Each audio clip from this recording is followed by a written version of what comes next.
Hi. Oh, hi. Hi.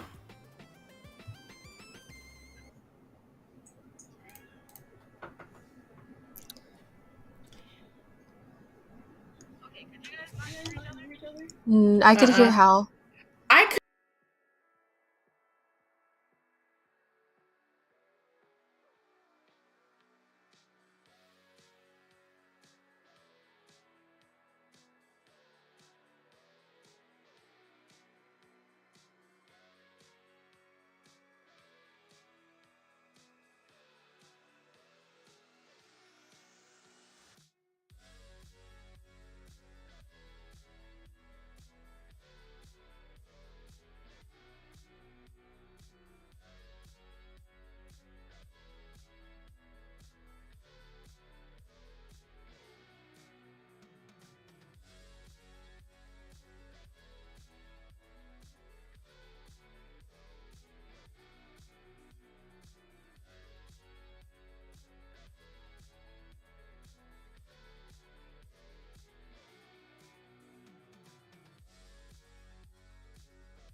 Hello and Hi. welcome to the Benefit channel. We are here for Benefit Game Face, a women's tournament series that's been running various games for the last 2 years, and tonight it's Fortnite. Each of us here on the broadcast are finalists competing today, but first we've got to get our Benefit Game Face on. So as we get our bases done and start the beginning of things, let's introduce ourselves, talk about where we are in the process as we get ready, because our finals start in just about half an hour. So my name's Libby, online I go by Askesian.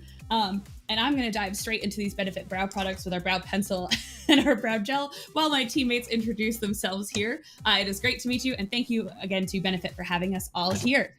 Up next, take it away. I gotta get hustling. Hi guys, I'm Hal. I am a variety streamer. I play a lot of Fortnite. Love Fortnite. I'm a very casual gamer though. I also play games on my Switch. I do some Phasmophobia. I'm looking forward to Party Animals with my friend Carrie Ann right down there. I'm also going in with my brow products. I've already gelled them down with this 24-hour brow setter, which I use every day anyways.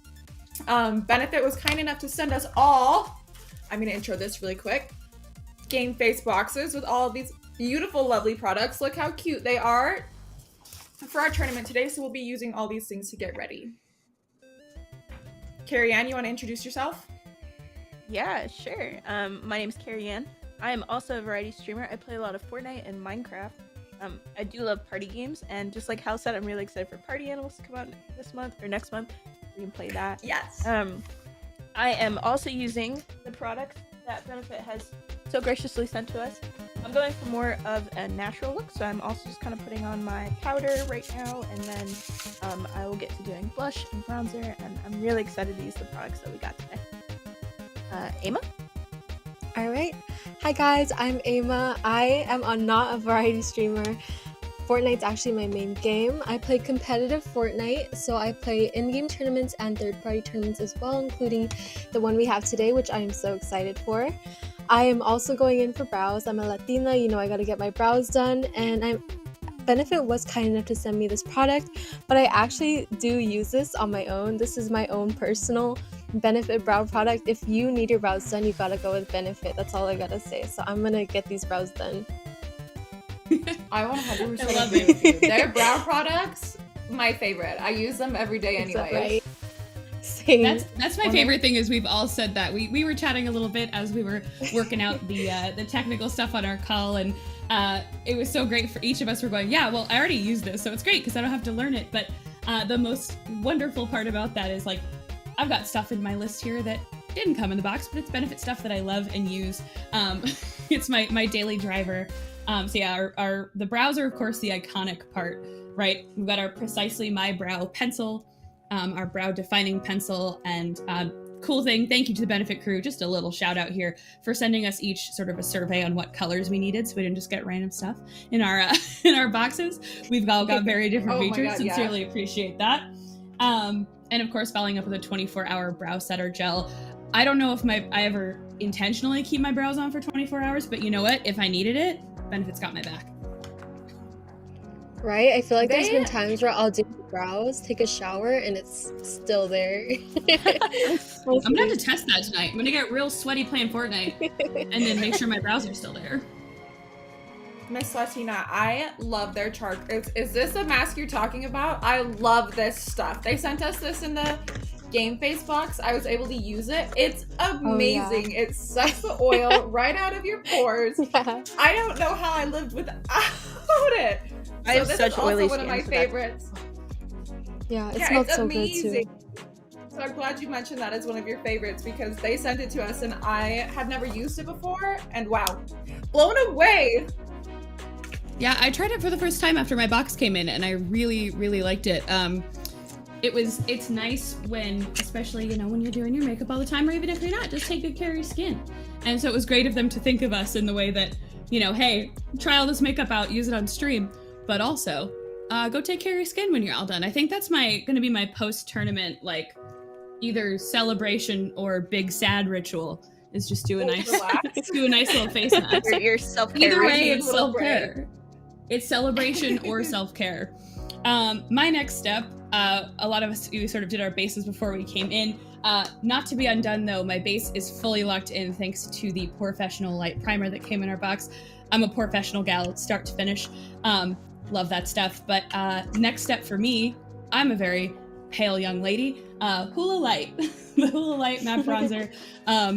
I know everyone's got their own shade, and I'm really glad. So I grew up in the era where there was one hula and there were not 4 colors of hula.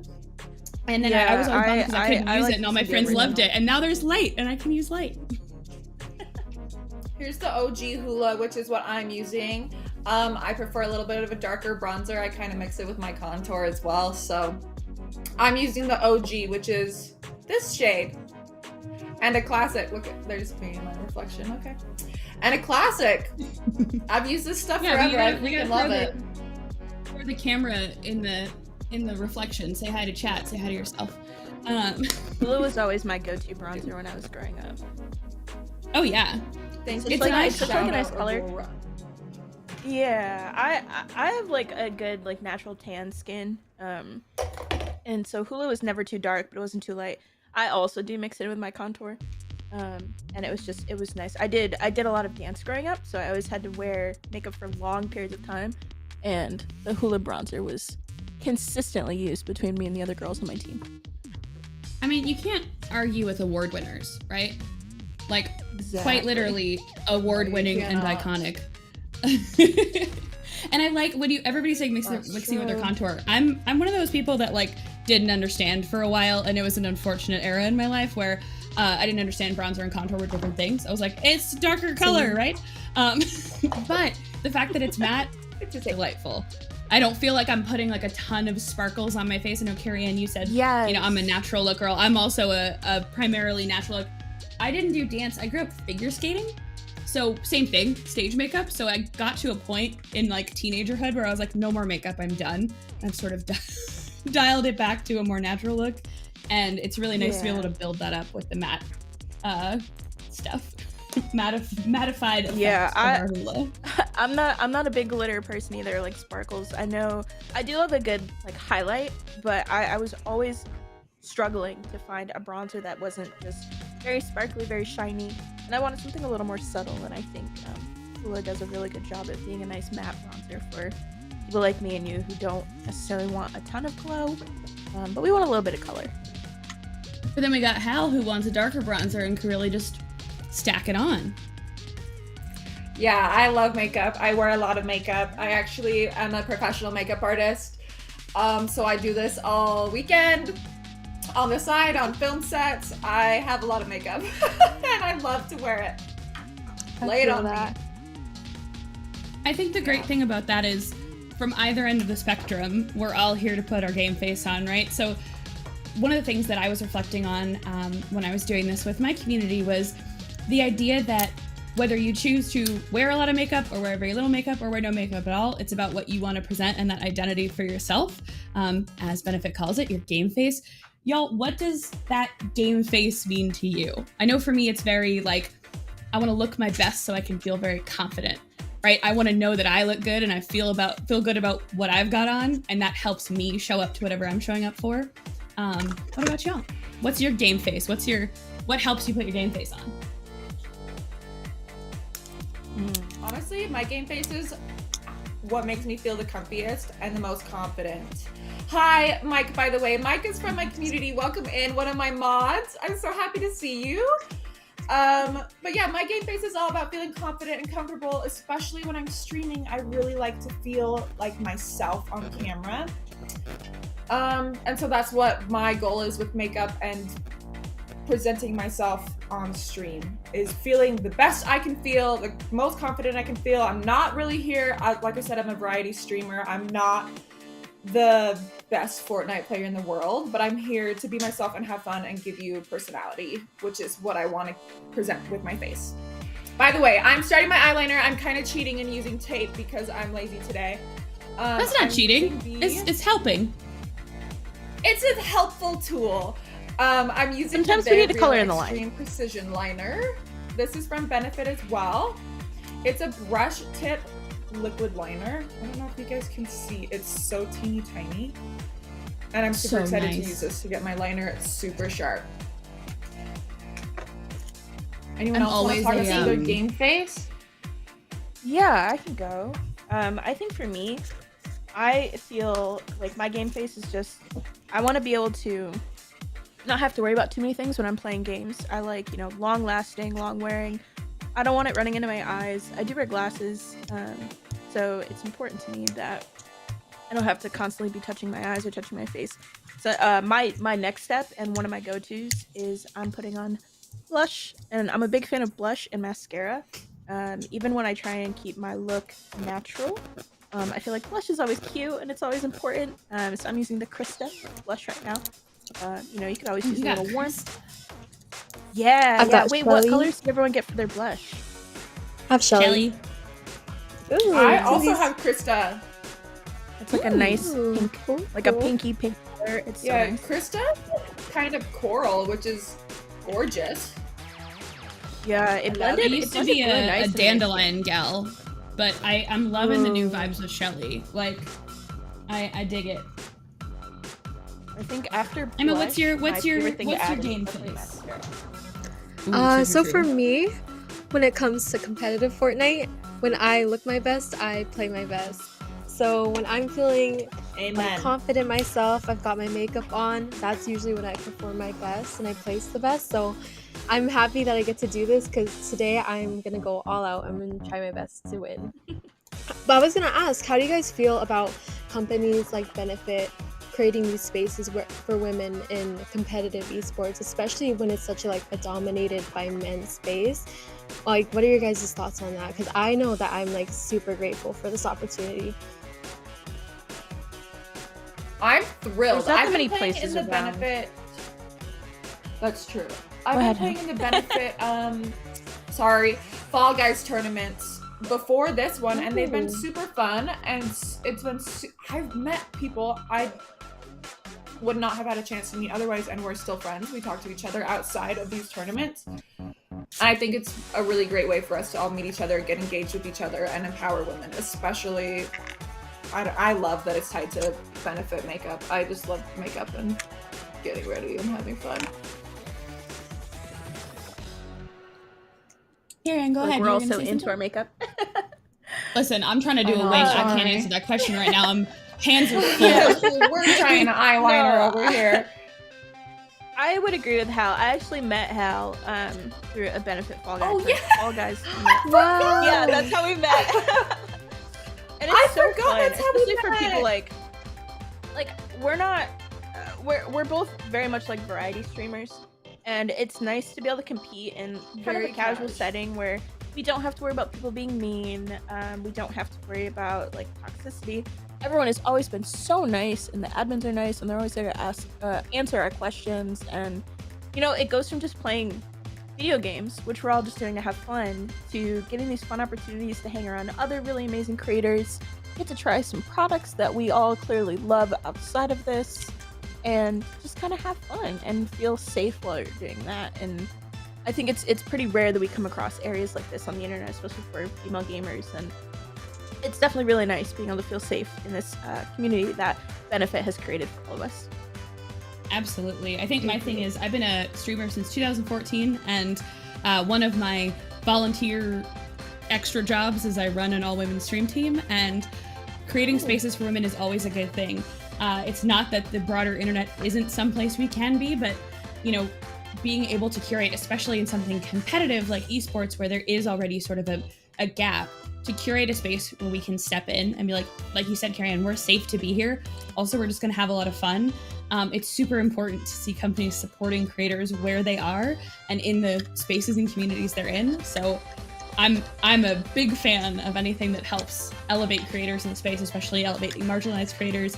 And so having a tournament for femme presenting folks is just absolutely fantastic. And I think we're the three of us are the casuals, but we're just having a lot of fun with it, and then we're all gonna go get schooled by Em at the end. Oh yeah, Amy's we're about gonna to we're kick gonna my go get butt. destroyed in the finals. It's fine, but we'll look good while we're doing it. It's okay. It's an honor. It's a privilege. It is Thank an you. honor. Thank you for taking us down. thank you. It's a blessing to be near you.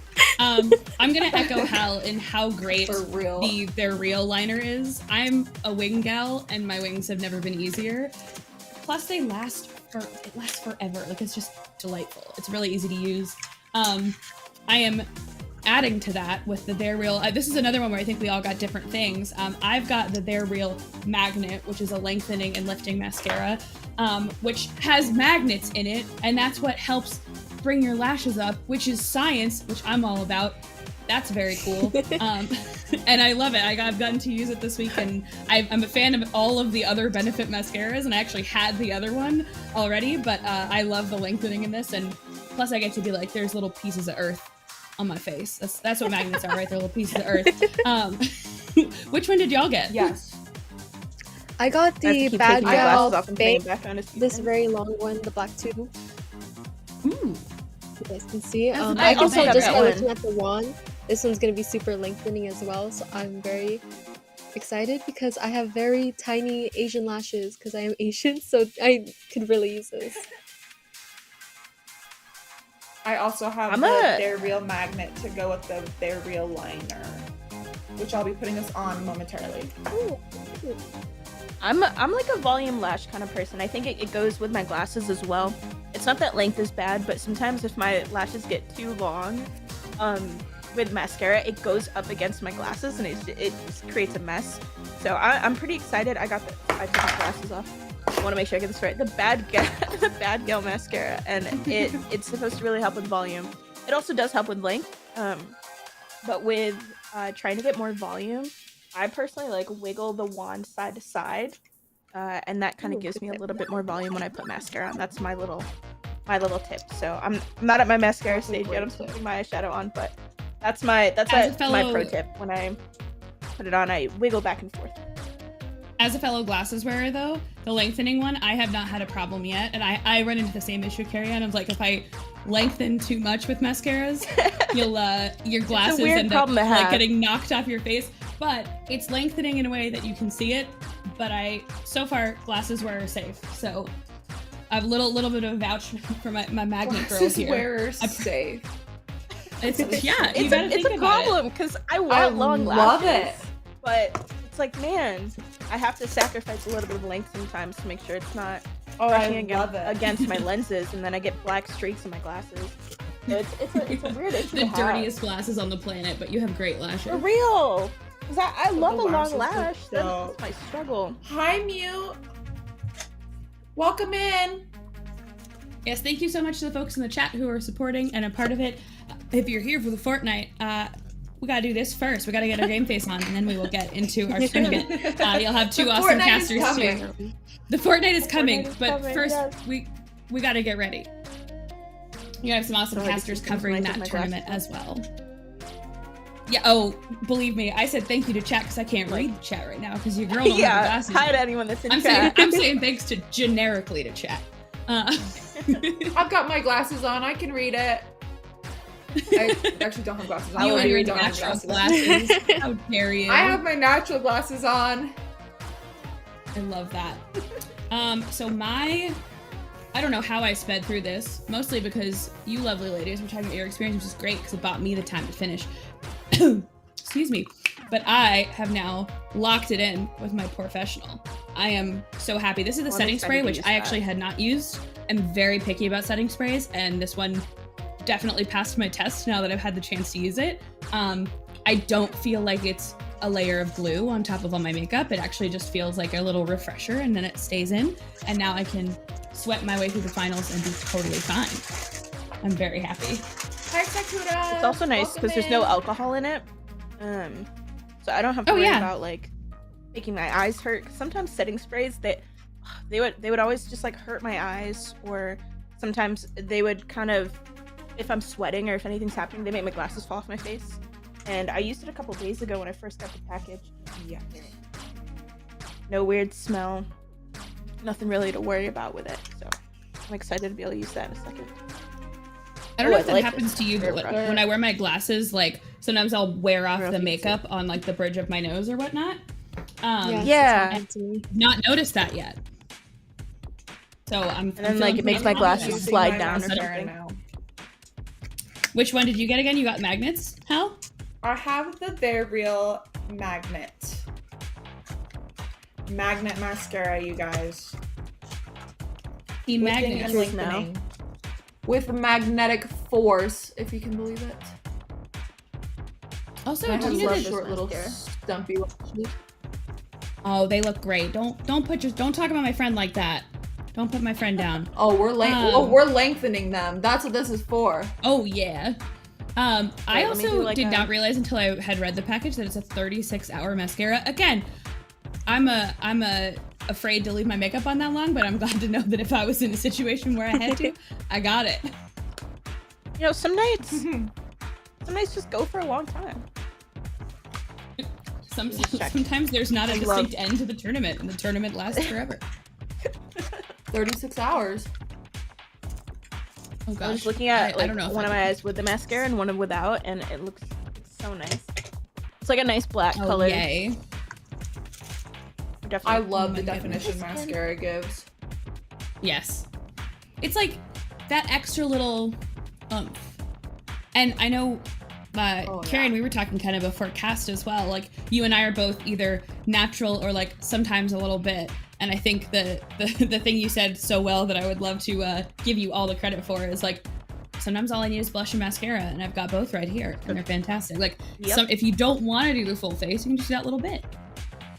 Absolutely. There are definitely days, just in my day-to-day work life where I'm kind of in the rush in the morning, or I want to look a little more put together, but I don't have time for a full face. And I think mascara is just like the one and done product you can have. Just a little bit of mascara kind of puts the look together, and then I love blush.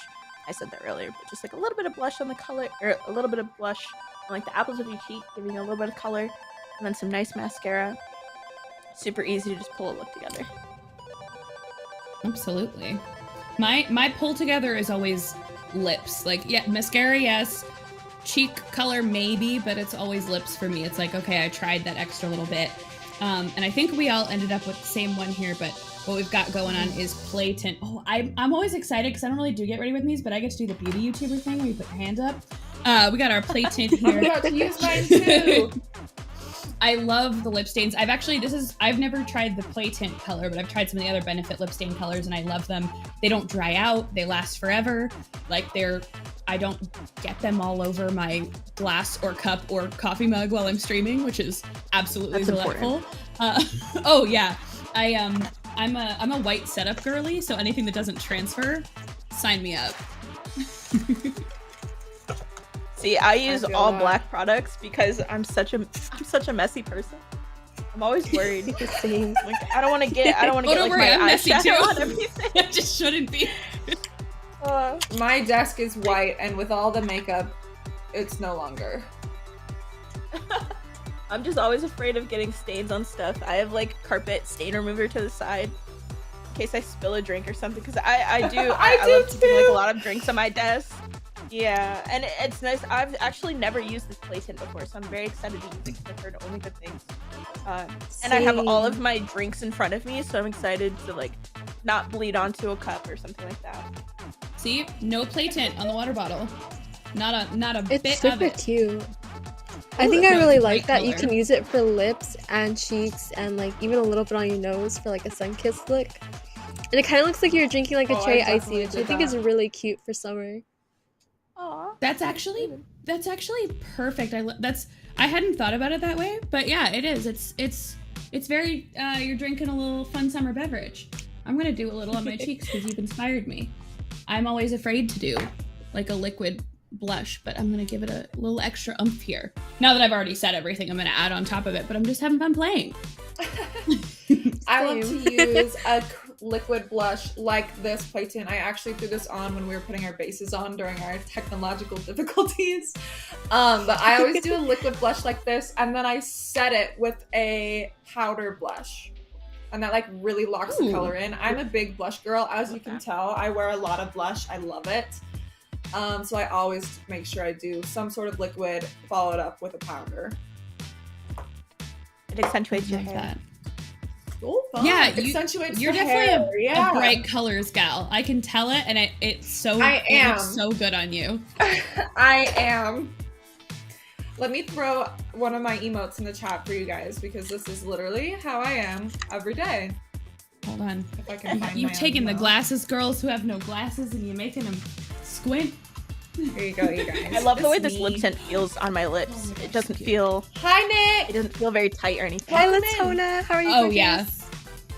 I have that all the time, Carrie. Like I'll put a something that's like super drying, and then I'm like sitting there and Like man, licking my like, lips I all wish I night. hadn't I'm like, used this oh, one. God. This doesn't do it. I've definitely like stress chewed it off every once in a while in a Fortnite match, but so far it sticks unless I interfere with it, which is always a good thing. How is everyone feeling about their look? We're feeling good? We're feeling ready? I'm ready. I'm feeling great. I'm feeling ready to get my butt kicked by Ama in our Fortnite. Yeah, right? We're all No, ready I'm for just Eamon trying to have a destroy fun us. time. Oh my goodness. I think it's Well, time for us to go strategize, Hal. I was gonna say, think so, we too. got teammates on here. They're already getting an advantage in the strategy. I have to go join my teammate as right. well. So we'll do one last round here of who we are, where to find us, and say a big thank you so much to Benefit Cosmetics for bringing us out here for a Get Ready With Me for the Benefit Game Face Fortnite tournament. So whatever order you choose, we'll do one last, this is who I am and this is what I love. Someone go for it. All right, thank you guys. I'm Hal. You can find me over at XO Hal Palettes right up there. That is my channel name. Again, I'm a variety streamer. Thank you. I'm hoping I'm saying this right, Aurora, for throwing that in the chat. I'm really excited to go play with Carrie Ann and hope we do well. Keep an eye out for us in the tournament. Bye! Yes. My name is Carrie Ann. I'm also a variety streamer. You can see my links in the chat. That's my card where you can find my Twitter and my Twitch. And I'm very excited to go play with Hal and get my butt kicked by Ama and just maybe encounter Yes. Libby in game as well. And thank you to Benefit for inviting us to test out these awesome products. I'm Ama. I am a Fortnite streamer and comp player. I am so excited that I got this opportunity to get my game face ready with these wonderful women. Thank you, Benefit. Thank you, Squadgy, Eunice, and Aurora. And I can't wait to play today, you guys. I'm so excited. Yes, Yeah, thank I'll you see you all guys in so the much, arena. especially to our crew behind the scenes, helping make it all happen and getting us out here live on stream. I know they have a very important job of getting the cast ready for the tournament, so we're gonna let them go ahead to that. We will see you for all the Fortnite action here on this channel. My name is Libby, again, Escessian right up there. So it was great to meet you all. Thank you for supporting us, and thank you, Benefit, for bringing us together. Let's get to our Fortnite tournament.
Hello everyone and welcome to the Benefit Cosmetics Game Face Women's Tournament featuring Fortnite. We are here to witness the culmination of skill, teamwork, and passion for all the ladies that are going to be duking it out today in collaboration with Benefit Cosmetics, a brand known for celebrating confidence and individuality, especially in the gaming scene. As you just saw, 4 ladies were kind of getting ready with you, getting their game face on, and it was super cool. But I'm gonna be your host for today and one of the co-casters, Spider Tiff, and I couldn't be more excited to be joined. Next to me is Jolly. Jolly, this is our first time working together. How ready are you?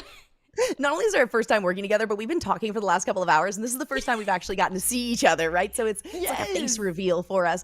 I am so excited to be part of this, though. I love doing women's-only events. I love specifically all of the, women-focused organizations and products, things like that, like Benefit, that is backing this one. And, I'm very excited to learn more about makeup because I'm criminally bad at doing my own. So it was very, very nice to see at least a little bit of that breakdown in the early parts of that show. Yeah, we were learning a lot. We were behind the scenes and she was like, oh my gosh, all the brow products, plural brow products. And I was like, we're going to have to get you some. And XO Hal, cutest thing I've ever seen, by the way. She was about to make me dye my hair red. I'm not going to lie. We were really contemplating it. So thank you so much to Benefit Cosmetics for bringing us here today and getting these female-led, female-empowered, behind-the-scenes, female competitors all together so we can have an incredible time. Let's break some stereotypes, have a blast, watching them duke it out, because it's all about the game face tournaments, and Fortnite wasn't the only one. This has been going on historically, right, Charlie? Yeah, Fall Guys is the last one. And actually, if you have any interest in checking that out, you can go through the Twitch videos, right? There's a bunch of stuff, as well as on that Rival Games site. There's a bunch of VODs that you can watch. There's a bunch of information about the players there. And we might even have some crossover. I didn't have the time to kind of check and look, but lots of these gals play a bunch of different games. Fall Guys and Fortnite, not really similar, but who knows? I mean, they technically are both battle royales. You want to be the last person standing or last duo here for today in Fortnite. I know they did have some Apex Legends events, and some of the ladies that had competed in the Apex events were trying to go through the qualifier series to qualify for the Fortnite finals, because that's right, guys. It is the finals here today with $5,000 on the line. We'll dive more into that later and about the pricing breakdown and such of what you'll be seeing today. But that's what's crazy to me, is I actually didn't see any of our Apex ladies qualify for the Fortnite. So the talent level must be incredibly high throughout the 4 qualifiers. We are left with the 50 duos that are going to be fighting it out. 100 ladies going this far. You know what? I barely can get out of bed in the morning, and these gals, it started on the 18th, 19th, and 20th, and then yesterday, the 25th, were the qualifiers leading up to this. There's also going to be something going on tomorrow, so keep an eye as well on this channel. I won't be there, but I'll be watching. We can be grouped up together learning how to do our makeup, because Lord knows there every we go. new Yeah, tip and trick that I get. One of them, the ladies were using tape to do their eyeliner, and I was like, if only I was that smart to do that, my life would be so much easier. I just get like a felt tip eyeliner and I just wing it on, and it just keeps getting bigger and bigger, and if I mess up more, next thing you know, I just have like raccoon eyes and I just roll with it. Yeah. I'm not even kidding. I used to literally use a mechanical pencil and dip it in like a liquid eyeliner and put that on. So I'm an abomination, like when it comes to somebody who uses makeup. So I'm excited to be here and maybe learn a bit more, and also get to see these women kick butt, right? Unfortunately, we don't get to see their pretty faces here, but there are streams going on for each of these gals, and a lot of that information you can find on that Rivals website. So go ahead and click there, and I'm pretty sure you can just do ! Rivals. Wait, I should not talk unless I know exactly what I'm saying, but we'll go with that for now. I like it. There's a lot of information, a lot of commands in the channel, and if you here in chat right now are rooting for a specific duo here today, congratulations. Show your hype for your team that you're rooting for, because I know we'll get to dive in a little bit more of which teams that will be competing, obviously 50 of them, and there are so many cool team names. We are going through our notes. One of them that stuck out the most to me was pickles belong on pizza. The moment you said that, I was like, have you ever had pizza with pickles on it, Jolly? No, I never have. And, I'm one of those people that I like kind of unorthodox things on pizza. I mean, it's like, it's dough and then toppings, right? And everything goes with cheese and bread. So I'm willing to try it. I'm not gonna stake a claim on it just yet, but I do love me some pickles. So it might be something that I have to try actually literally after this broadcast. All right, bet. So pickle pizza later tonight, that's Pickle for pizza. sure. But let's go ahead and talk more about the event and details and prizing. So we mentioned it earlier, there is a $5,000 prize pool that is on the line, but how do we get there and what is this going to look like? We are doing duos, as stated before. It is going to be 0 build, so none of our ladies are going to be running around building up the highest structures they possibly can, cranking 90s tunneling. It's going to be relatively chill, and I say that, but that just leaves more open space for the chaos. But we said it, 4 qualifiers our ladies have worked through, and it's taken maybe the top 10 through 13th of the ladies per each qualifier, depending on how things rolled out. You know, first place qualifier in Qual 2 was Marie and Lavish Lily. So then I believe Moxie and Dea were the first place qualifier of Qualifier 1. So we have a lot of heavy hitting teams coming in to fight out for that $5,000, where first place will take home $2,500, second place $2,000, third place $500 worth of benefit products. Jolly, that sounds lovely, especially if you're using a mechanical pencil to do your eyeliner. Yeah. Luckily, it's been a while since I did that, and I You've say a moved while. on. That really could be any amount of time. But yeah, that's great. Honestly, $500 worth of like makeup products is huge. That's a lifetime for me. I'm not even kidding. So I am envious of third place, but first place and second place with a big chunk of that cash is definitely enticing. And we know that these gals are going to be trying to gun for 1 and 2 here, but third place, that's definitely not bad to have $500 worth of really good products. Exactly. We're going to have 3 games here today, and kind of how it's going to work, how you find yourself winding up in that first place scenario is you're going to have to get certain amounts of points, right? A victory royale is automatically going to grant you 35 points, and then it kind of scales down accordingly all the way down to 10th. And of course, 1 point per elimination. So we always like to say that consistency is the way to the game, right? You want to be consistent throughout the 3, but if you have like maybe a first bad game, but you come through and you have a 15 elimination game with that win, 35 points, that should really shoot you all the way up the leaderboards. Fingers crossed. We don't know what's going to happen, because I always like to say in like a battle royale, Jolly, I wait till the first game to be like, judge how this is going to go. Yeah, absolutely. And with only 3 games being here, there's a lot that's put on the line for that one. Of course, you can't really get too overwhelmed because you do have 2 more rounds, but those points can stack up really quickly. And if we get some consistency, in particular from some of these duos that we are kind of keeping eyes on, for instance, we've got Vanessa, right, who's going to be jumping in here with Somerset. That's one of two, or these are 2 ladies that are titans really in the Fortnite competitive scene and have won so much together. There's lots of gals out here that are really looking forward to getting as close to first place as possible. And I am just excited to get these games going once everybody hops into the lobby and just talk about how awesome these women are. Yeah, you brought up a really, really strong team.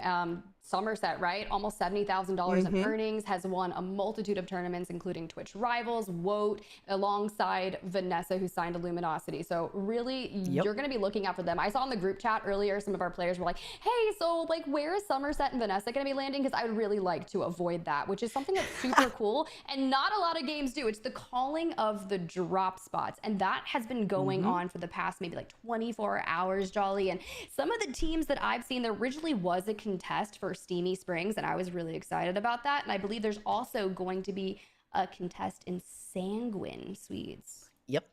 Yeah, we got the pronunciation on that one correct. We had to make sure thank just in case. Yeah, I mean, I I don't want to like reveal anything, right? We have this beautiful map in all of the drop zones, and it's widespread, right? Every single portion of the map is going. I've got a sticker on my hand. Every single portion of the map is going to be used here, and this one's really fun for me because duos in particular, I think, are fantastic, right? And these are gals that have been playing together for quite a while, especially for somebody like Somerset and Vanessa, for instance. But there's a lot of other duos here that maybe we're not as familiar with, but have been around for quite a while. So that's really the thing that I am most excited about is the dark horse teams, right? These gals that kind of just come up out of nowhere and take down potentially some of these big bosses right at the beginning. But we'll have to see how things fare because it's Fortnite. So at the end of the day, that drop position and what you're able to collect at the beginning has a really big impact on how the game plays out. You're not wrong. And then we think about it like as if things couldn't be a little more tough while you're gearing up for the finals. A new season drops. Last Resort dropped, I believe, yesterday. So super exciting there. New POIs, new gears, all of the mythic items, but the time is here. Round number 1 is underway. Please make sure that you thank the bus driver, because that's obviously the most important thing in Fortnite, if I've ever told anyone anything. Oh yeah, it really is. It really is. All right, let's see as we get some drops coming in. Okay, I was gonna say this is the most exciting part because it's the game, but that kind of makes sense as we've been waiting for this so far all day long, and I'm excited to see where these gals hit the ground. We're seeing over, I like to call this one creaky compound here. So right toward the center of the map, which is where we have a lot of these groups. So I'll have to take a look at the mini map as well and see where the departures take place. All right, on board with Pirate Grayson and Askasian. So here's the deal. We were trying to pronounce her name for so many different times. She was one of the ladies that was doing the get ready with me, and she spoke such eloquently. Like, it was beautiful, and I was just like so enamored while I was watching them do their makeup and learning about them. And one of the things that she said was like, you know, I might get destroyed here in the finals, but I'm gonna look good doing it. And hear me out. The skin, the outfit already looking really good. I know a lot of our teams were talking about, let's put on some pink today for Benefit Cosmetics. Yeah. And, you know, Ask a Sienna also was, I don't know if we talked about it, but, you know, partnered with Gamer Advantage and Cosmic Candles, which is really cool. So, I mean, has been streaming for a long time, but I agree. You know what? Whether or not you do well, if you look good, if you feel good doing it, that can result in a bit of an ego boost, right? And that does translate over to the game, in my opinion. Usually I don't care how I look when I'm playing games, but these gals are streamers, right? They're trying to get their face and their names out there. And I love to see this confidence. The confidence definitely translates. I like to think, you know, I look good, my makeup looks good, I feel good, I have my game face on, and I am ready to throw down. Right now, we're watching the Ackermans.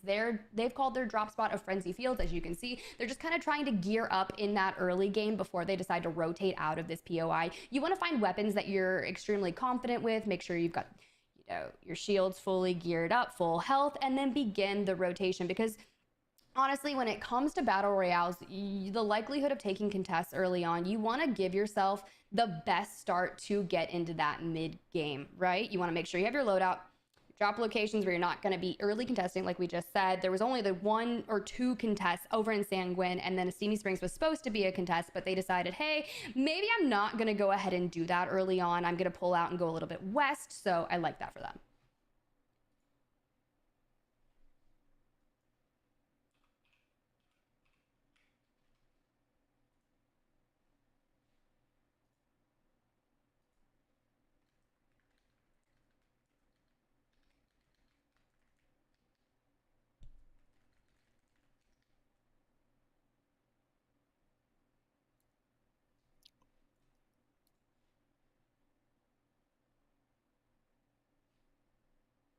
You know? All right, I think I'm talking now. Something happened. That's okay. That's what Control 5 is for. um, positioning has a lot to do with it. What I was saying, Tiff, though, and not just that, but the initial firefight, right? Where you are able to engage and who might be around, who might have eyes, and then be able to kind of, you know, find pinch plays, find some secluding plays as well, and just kind of narrow the opportunities for these players to move. Still playing it pretty slow for a lot of these teams, which is not a big surprise. They're just getting their bearings at the moment. Smurf and Rylan, all right, getting a vibe on just on the outskirts of Naughty Nets. You can see where that storm circle is going to pull them. They've already got their area pinged of where they want to rotate next. Now, Jolly, let's talk about some of the strategies that you could have when you're looking to eliminate some of the other duos here today. You could be looking to ride the edge of the storm circle or play relatively center, but if you want to get aggressive, get those eliminations, I kind of like this objective. As you can see, Squiddy City is just vibing next to the bush, taking some early engagement.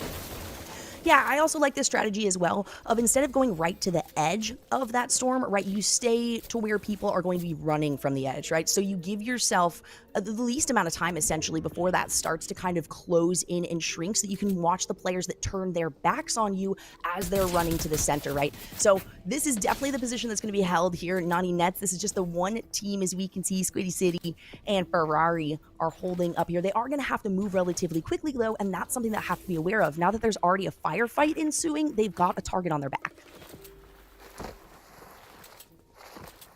trying to reposition themselves and take an off angle is really smart. That's one of my favorite things to do. Is like if you take an engagement, you start poking and prodding. You never want to re-peek from the same angle because they'll already assume that. But this team coming in 11th place from qualifier 2. Granted, we had 4 qualifiers, so they qualified relatively early on. And we were talking about the pink skins, and Scarlet is representing fully pinked out, maneuvering just on the outskirts. Is likely the team that will be engaging with the team that we just priorly saw. And when you've got your eyes on Squiddy City and Ferrari, let's make it happen. Ooh. I'll do it to him. Saoirse here, we can see Saoirse is trying to hit this target. You know, it's actually funny because you were talking about the pink skins, and I am now just noticing what a disadvantage that might bring you to, because that is a very bright skin and it doesn't offer much camouflage. No, it definitely doesn't. You're amongst the forest, the trees, and you're just like, I am a hot pink beacon of light over here. But you can see just how easily that team was able to maneuver their way out of it. But the issue is that Storm Circle will start coming in shortly in just about over a minute. So the gatekeeping is all in the hands of Saoirse, and that's strong, right? You want to ride the edge, but if you get gate kept, that is that high risk, high reward, and this is exactly what our teams can do. Now, granted, there could totally be a team here this engagement from just a couple areas of way and maybe push out to gatekeep this entire engagement. Went down. We saw that down, and then that was a different duo here. We've got Scarlet on the one side. She managed to find a down there, and then her partner getting the pickup on an elimination. So shields are being broken, and we're not surprised that, you know, the place that these firefights are kind of taking place is right around the storm's edge. You know, using this bamboo to try to get yourself a little bit of coverage. This is a very popular spot, as we can see, for kind of relocating, right? Pick up what you can. Couple bodies just dropped here. Now we have to reposition because, hey, the storm is going to start moving pretty soon.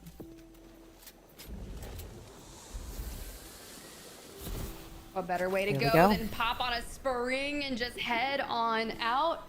Swipe definitely has their game face on with this outfit that is on the character. I love, one of my favorite things about Fortnite in general is just all of the vibrance you can bring in, the personality to show in your character. But look at this repositioning going in, shots are going out, not necessarily going to connect just yet, but that's okay. Shields are low here for Bria. She may have to pop a shield soon, but you gotta get back under cover. Now with the line of fire. Yeah, she's got plenty though. She just picked up those 2, so she should have the ability after moving a little bit farther forward to get those shields back up. This can be a pivotal time here, especially as they're closing in on the edge of the storm. We already know that we've got a lot more teams in this general area that have fought or are just kind of holding their position. So there we go. Let's chug a little something, get some shields on there, and then let's take a look as well at Noelle and Pixie. Aya Pixie. I love those that you know, pick up a vehicle. I am one of those. I'm a bit of a baby. I'm just too scared that it's going to pull in a little too much attention to me. But I have seen some really fantastic plays, particularly on like the Twitch channels of these gals, from some just cheeky plays, right? Just running people over, getting the down, and then securing the elimination with a vehicle. You know, I really respect their positioning. The vehicle is great. They land just south of Slappy Shores. You know, the north side of that is going to be ran by Vanessa and Somerset. That's their drop spot location. So hopping in a vehicle, hitting the rotation, especially if you're confident with the gear and loadout that you have completely, but smart, make sure you've got plenty of ammo. You never know what is going to happen. Loot up quick, hop in the car, and play relatively more inner than some of the other duos that we've witnessed thus far. And that's kind of how you have to do it, right? We talk about getting gate kept. This team is not going to be gate kept. And with all the distance in between the POIs, you really want to set yourself up with cover, ample cover, to make sure that, hey, you don't get caught off guard. But Cutie AMA, she was one of the players that was in that get ready with me as well. As we keep filtering through some POVs, we have found an engagement. But look, Kariki Buki, you've got the low ground.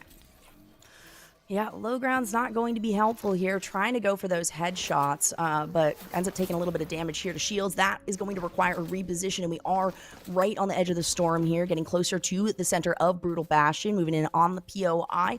And this seems to be a little place of congregation. There's a lot of opportunities for really good pickups around here. We don't know if it's been filtered through yet, or you know, who has really claimed the resources around. So it looks like another firefight is going to come up soon, but these gals are taking their time, right? You might as well play it slow and low. It is only 3 rounds here, and there's a lot of points for first place and a big point differential between top 5. Marie and Lavish Lily, look at they those actually shots. land and the drop spot in Brutal Bastion, and Karuki Buki gonna get knocked, but Lavish Lily just 34 HP in an actual dream, making sure they're prioritizing healing. You can see Marie over there throwing some stuff towards Lily's way. Now we've got to focus on the engagement at hand. Can Karuki Buki get lifted up by their teammate, or will they fall? You can see the res is going to go off in the distance, and Lure has remained relatively healthy throughout this entire engagement. That's beautiful. You know what? If you have one player take some damage, one player ends up going down, you've at least got the coverage and you have the resources to give yourself a little bit of a recovery as a team. We do know that there are already a couple teams across the board that are standing solo, right, with single members eliminated. So that's something that they have to watch out for, and it's so hard to avoid a firefight once you've already kind of been engaged in something here in one of these battle royales, especially on the edge of the storm when you don't have your partner. Ooh, time to get all the slurp and uncovering hidden chests. That's the way to go about it. But you can see this engagement that was happening between Team Lavish Lily and this squad on your screen. Over in Brutal Bastion, there's a lot of teams that are still rotating throughout this area as that storm circle rides just on the kind of cuts Brutal Bastion in half. There are just a duo north of this and a duo south as well, so you can run into the gauntlet of having a couple teams get involved in this. And since you haven't necessarily finished this engagement, I don't think it's right to go ahead and push straight across this. Now, we were talking about some of the things that were new for Season 4. Did you ever get to... I haven't got to play it yet, but the rocket ram, No. the relatively Looney Tune-esque thing, it's good for movement. I would rather use it to, like, get across an open area, but I feel like these ladies, the talent that they have, would completely light you up on entrance. Oh, yeah, just fling you across the map. It is pretty spectacular. I haven't played it myself, but I have been able to watch that. I also love the TNT, what is it? TNT is kaboom, the kaboom something like that. But basically, the explosive bow, I'm really looking for something like that. I know that's a much rarer drop, so we might not end up seeing some of these new things. That, and then what was also the siphon on the sniper is something, too, that I'm looking forward to seeing.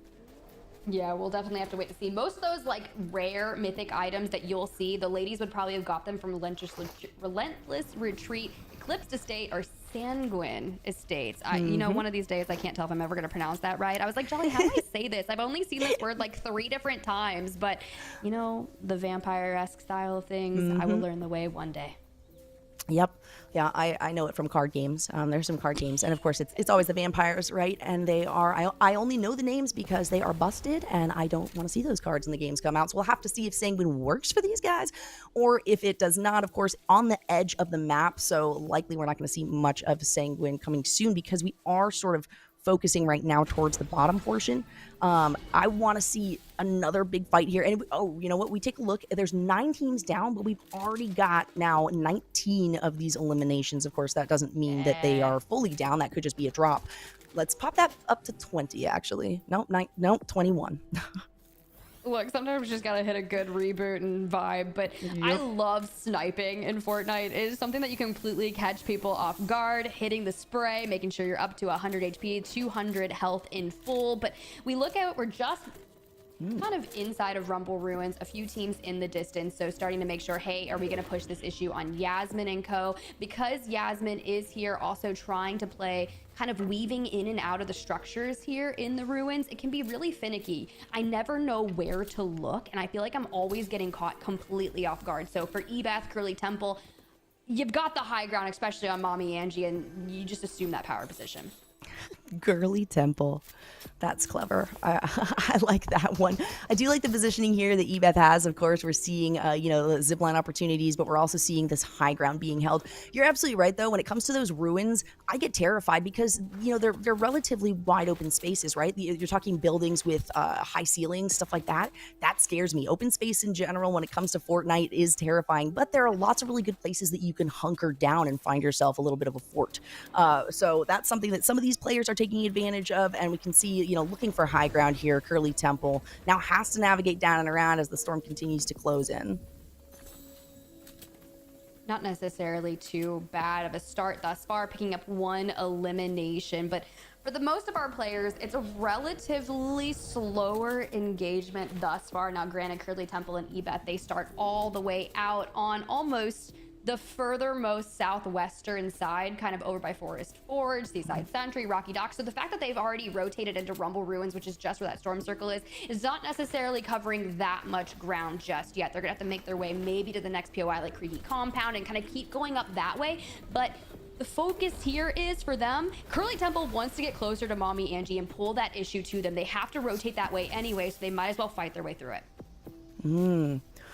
I like this. This is a good strategy. They know that we can see, she saw at least a little bit of movement coming across here, and whether or not you get the shots, having eyes on the opposition is really step one in Fortnite, and then being able to get yourself into a vantage point. So this is a little bit risky right here, knowing Princess has a vantage point on one side, but also is down lower on the cliff side. So Ebeth has an opportunity here if they can get eyes just down below, but that's not usually an angle that you're looking for, right? You're spreading across, and this could be the death of someone. Ebeth has to leap up and get across here and ends up managing to drop right into the ruins, but there are a lot of enemies in there.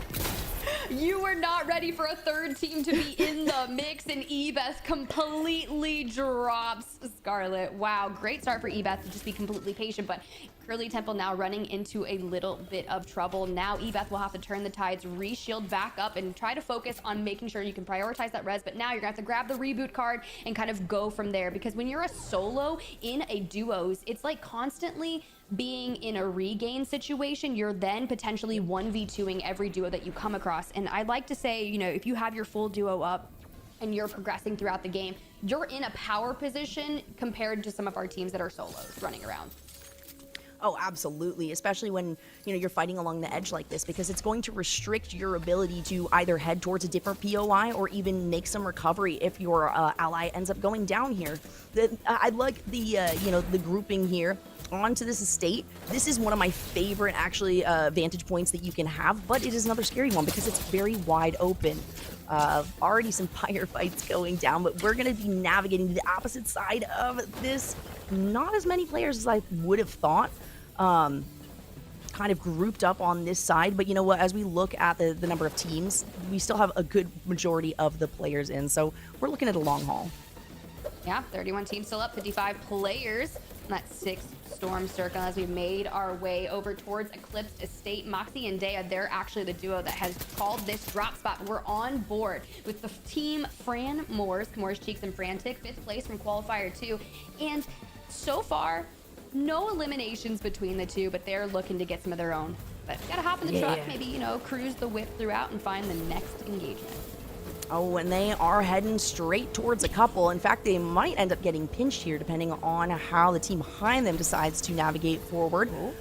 Moving right around, they are going to pass by this house, and if they decide to get out here, not going to be the best choice. And hey, look at that. So I was talking about Tinny and Young behind them. Young Hannah here. Now they've got eyes on the truck. They were able to watch them from a safe distance, but things can turn around very quickly as they are being engaged upon. Have to throw down a little bit of cover. This is the tough part, what I was talking about, right? When that storm circle starts to kind of close up and you really don't have any buildings. They had previously passed by Amber and Melanie, and they had the only nearby building. So finding that cover, taking the high ground, and trying to like get enough distance in between the teams. And now Tinny, you know, just between a bush and some blades of grass and a couple trees. Look at the team running out in the open. They should have full priority to just completely take some pop shots at them. Yeah, potentially a bush and a hard place, though. If somebody does manage to get over the top of this hill, all of these groups now kind of congregating. There's the truck coming back through. I love this. Just swerve around absolutely everywhere. Clearly, they're not going to jump out of the vehicle in a location like this, but maybe up the hill is where they're going, which for Teeny and Hannah is exactly what they want. Oh my gosh, I was like looking through all the discords, and I'm pretty sure at one point they were all talking about throwing mini meds across the map. They're like, why do we even fight? Let's just throw all the mini meds. And Tinny was like, I'm Tom Brady with the minis. And I was like, we're about to witness a crazy competition. We almost got to witness the rocket ram in action. As you see, that circle is going to pull from Eclipsed Estates towards the western side where 3 duos have already rotated. So if I'm Cat Attacks and Princess, we have to think about our level of getting out of this building with our 3 team eliminations and putting us further into that, because mind you, I believe 13th place gets position points, but Moxie is gonna have to step it up if they want to get into the placement points for round 1. They managed to do that. They're able to chug a little something as well. Oh, gonna take a moment to reload here and get new eyes on the objective. They're feeling pretty comfortable here in this circle, though. So I do feel like, we're getting down to the nitty gritty of it. Does that actually determine what the standings are going to look like, what the bracket's going to look like at the end of the day? Not necessarily, but again, 35 points for first place is pretty big, and these are some solid shots coming through. You get a little bit of destruction right there, but you have a bit of an edge with that big old rock at the top of the cliff. Well, if there's one thing I love, it's destruction. So when those trees go down, I'm yelling timber.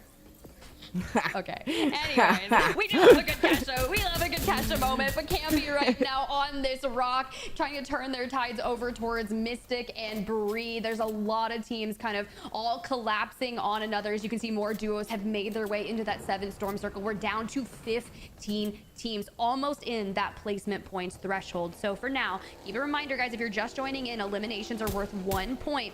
And a victory royale is worth 35. It's game number 1, and we are getting into the nitty gritty. And we've already, lost a few teams, right? So we can say, at least for this round, bye to Femme Fatale. You got Team Kitty that's gone down. And crazy enough, Vanessa and Somerset have actually fallen. So we're not going to be able to see them compete for the top point, the top place in this round just yet. But hey, you know what? That might just give them a little bit of an edge following up because they have a lot to prove here. Ooh, that's what we want to see. We were talking about dark horses or ladies that might be newer to the competitive scene. We want to see you shine here, and Bree looking absolutely stunning in the cowboy outfit, ready to break into the top 10. We're getting closer to that as well. 11 out of 45 in terms of those teams that we're seeing on board. And we don't know how many of those teams are solo here. At this point, it's pretty much impossible to find an advantage if you're solo unless you are just holed up in the perfect position here. But I do like Daya has now kind of a pinch play going on, has to watch one side, so she's going to throw herself all the way to the opposite side of this field here. Celt Psycho is just playing hide and seek on this tree. There we go. Finally, they catch each other. Who's going to win the firefight? The shotgun, of course. The shotgun will always win the up-close firefight. Well done there by Daya. At one point, had such a priority position throughout, utilizing the shockwave grenades to kind of reposition, jump around, and do everything. Right now, down to a solo, though, so things are going to get a little bit mixy, but you're finding yourself with 8 teams standing, so this is every bit of this is going to count. 5 elimination points. And now placement points, but E-Girl Batchy, a solo as well. Keeping an eye out. You can see Noelle in the distance, pushing the issue.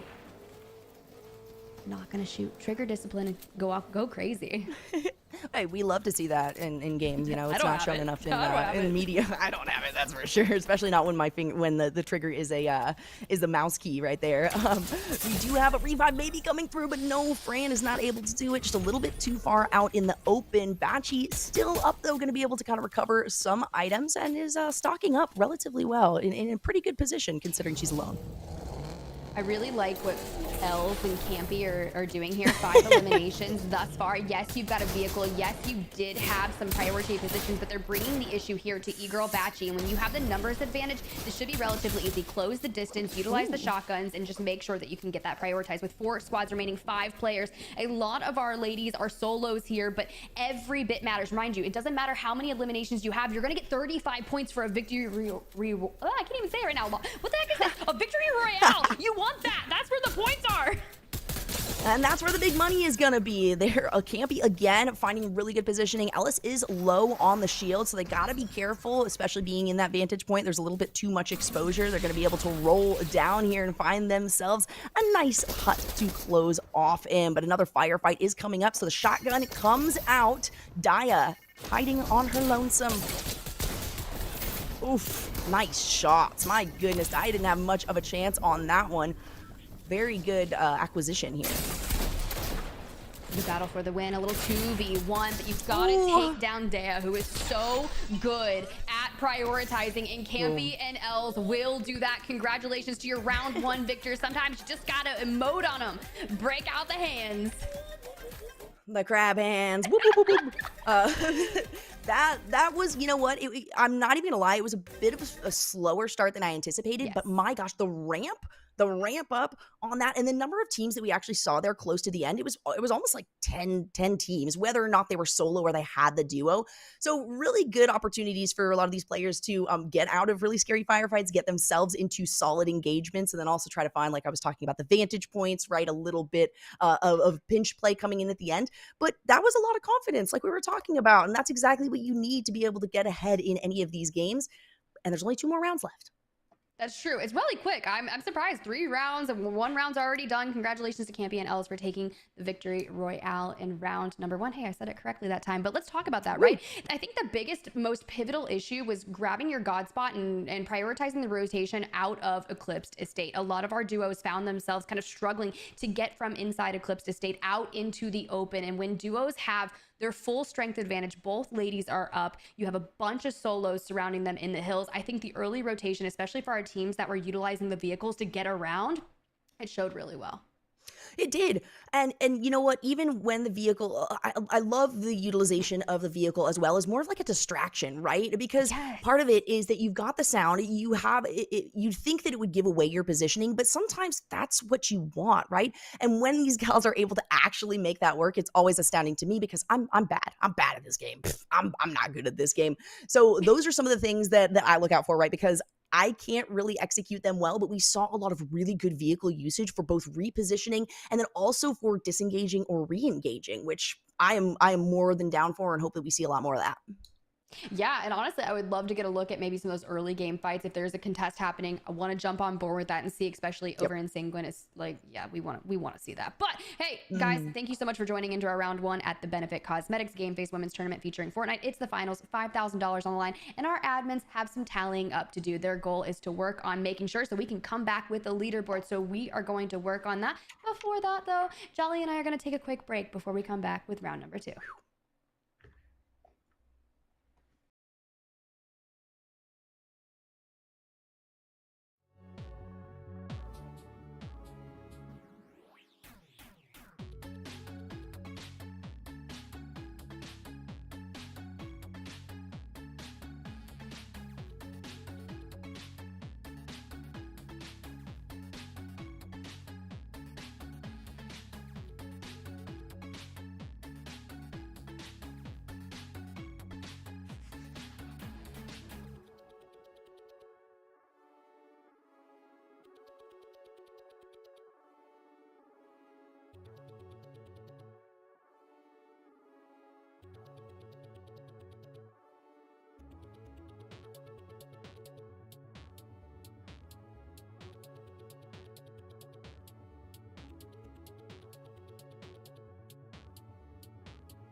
What's up, everyone, and welcome back to the Benefit Cosmetics Game Face Tournament Series featuring Fortnite. $5,000 finals. 4 qualifiers went underway this August, leading up to today's round 3. There will be 3 maps to determine our victors of this, and we just had round number 1 underway. Team Campbell Noodles is the victor. I was like, whoa, what is L's and Campy's team name? And I see it. Campbell Noodles, Dolly. Welcome. It's beautiful. It's beautiful. I feel like not enough people take advantage of the fact that you can, be really clever and original with your names. A lot of these ones are. I feel like these gals put a lot of time into kind of considering, what to go as. But I do love it when you can come up with something clever that incorporates both of the teams' names. And hey, you know what? Campy and L's, Campbell's. It works too perfectly. Honestly, it's crazy. I know some of our ladies here had self-proclaimed themselves the master of puns, but Campbell Noodles, Campy and L's, they might have done it. But let's talk about their journey to getting that round 1 victory, granting themselves 35 points for the victory royale. Originally, their journey in the benefit tournament here for Fortnite started back in qualifier 1, where they placed 11th place. So to go from 11th place in qualifier 1 to winning round number 1, that has to boost the confidence. They clearly have their game face on and ready. But Jolly, they land beep and bounce, right? And this circle had pulled just to the western side of Eclipse Estate, which really isn't that bad of a rotation. Do you think that had a hand in maybe how they ran themselves to victory here? Yeah, you also have to consider, there is a lot of RNG when it comes to Fortnite, 100%. right? Not just the drops, but also where you are going to have to congregate at the end. And I do think that the teams that had to travel a lot farther, when you're on the edge, it can be pretty volatile, right? Because you expect a lot of firefights to take place there. You expect there to be a lot of eliminations before you actually are able to close in. So yeah, we'll see if they get as lucky this next time. I know that a lot of the teams chimed into Discord as soon as the game ended, and they're like, I had the best drop and I didn't get a single bush. I didn't get any bunkers, and hopefully the teams that's encountered those troubles are going to have a little bit more luck coming into round number 2. I think something else we were talking about though, Tiff, is the point differential, right? If you don't get first place, second place, find some consistency towards the top, there's a pretty big point spread between each of those. So you're going to have to place really high to be able to get part of the money or the $500 in cosmetics from benefit. Yeah, that's the issue here because we were like, hey, consistency is key, but not when there's only 3 rounds here. So 35 points with that being weighted into your individual point score with 50 duos. If you don't win a game, the likelihood of you finding yourselves within the top 3 is going to be incredibly challenging unless you are lo and behold, one of the craziest fraggers I have ever seen in my entire life. And I know that our admins are working together to put that leaderboard together, but I think I saw a couple teams sitting on 7 eliminations, maybe a few on 6. So that's where things, are going to get a little interesting. So you can't really out-elim a 35-point victory royale, in my opinion. Granted, the beginning of the game, it was rather slow, and we were talking about, like, where did that mid game go? Honestly, it like evaporated. It was the game was just non-existent, and then all of a sudden it was going down. And I think a lot of that has to do with the fact that we saw so many teams there at the last minute or two. As the circle gets really small, you expect it to be kind of the filtration, essentially just the last few teams. But you had a lot of teams that were actually towards the northern side of that map. That's where they they dropped in, and so they had a little bit of a priority and opportunity on solid positioning to just kind of maintain that throughout the game. It does make things a lot easier, but hey, like I said, RNG takes place, and round number 2, we don't really know where they're going to have to move to. Yeah, hopefully some of the RNG for the ladies that were like, hey, we didn't really get what we wanted in terms of weapons and loadouts per se, will have that happen. But in terms of round 1, we saw a couple different stages here on the broadcast. We had that kind of engagement that started out at the very beginning over by Naughty Nets, where Squiddy City, Ari, they kind of land over in that area, started getting gate kept by one of the initial storm circles, and then it immediately cuts over to Brutal Bastion, which is like way further north of that POI where Marie and Lavish Lily are kind of landing. There's a ton of good loot there, usually, right? Granted, who knows what our ladies are saying? Because I'm like, look, that's where I would go to get a lot of good loot. There were multiple teams kind of congested in that area, which makes sense because that storm kept pulling over towards that further western side. Yeah. And that's why, when you look towards the west, a lot of the players that we were actually watching towards the end, right? You had Nicole and Batchy we saw pretty frequently. Unfortunately for, I know, Vader and Adriana, who are also dropping right around the Sanguine Suites, that is a location that they kind of, they didn't find a lot of success, right? That was one of the players that said, hey, cool, I got my best drop, but 0 bunkers, 0 bushes, like nothing actually came to fruition for us. Hopefully they're able to figure that out going to this next one. And Sanguine Suites, I mean, hey, you can't feel bad about dropping in there, but it is one of the few contested places for drops when these games start. Yeah, it definitely is. That's new for Chapter 4 Season 4. It just recently replaced Lonely Labs. It's a focus point, a lot of really cool things, especially when it has that guarded by Thorn's army of bodyguards. You can get some bunkers in there. Let's go ahead, though, and check out the leaderboard, because I know you guys are all curious of where our teams landed after round number 1. And honestly, I'm really excited, Jolly. I want to know how did this happen? How did this pan out? I want to see the placement points. This also is just great because it adds heat, right? It adds heat to what's going on. So Camel Noodles it looks like managed to get 7 of those eliminations. It's a point per elimination, right? And so they end with 35. That leads us to the 42. Lola Blood and Victoria, who we weren't able to see much of. Another really, fan favorite, right? When it comes to some of these teams, they're tied with Moxie and Daya, who is another team that we were kind of following there towards the end. So a pretty solid even spread, but there is quite a differential between places 1 and 2. Yeah, that's a strong 10 points right there when you think that Campbell Noodles, they had scored 7 eliminations. So taking that 35 points for the victory royale, getting them a good 10 points ahead of every other team. And that's going to be a solid start for them, because you really can't afford a bad game in this. Now you have to stay consistent throughout all 3 rounds. And you're right, the 32-point tie, I believe Daya's squad did get 2nd place in map number 1. Pixie and Noelic, Gazing, Nicole, and Batchy rounding out your top 5. But the point differentials really start to drop off kind of past the 6th place through 10. But Pickles Belong on Pizza, they are going the distance, Jolly. They broke into the top 10.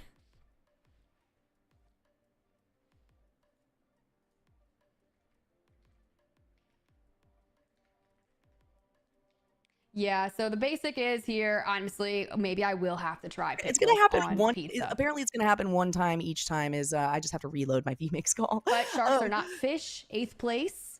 8th place, sharks are not fish. What are sharks then, Jolly? What are they? I mean, I think they are fish, aren't they? They are fish. I thought they were fish, like really got gills. large fish. Boneless. Big But I mean, teeth. there is this only a couple points, like 1 point as the disparity between 7th through 10th place, right? So you got to feel pretty good even if you're in 10th. Pickles belong on pizza. You have a really good chance of being able to navigate your way up even to 6th place, just because it's a 5-point difference.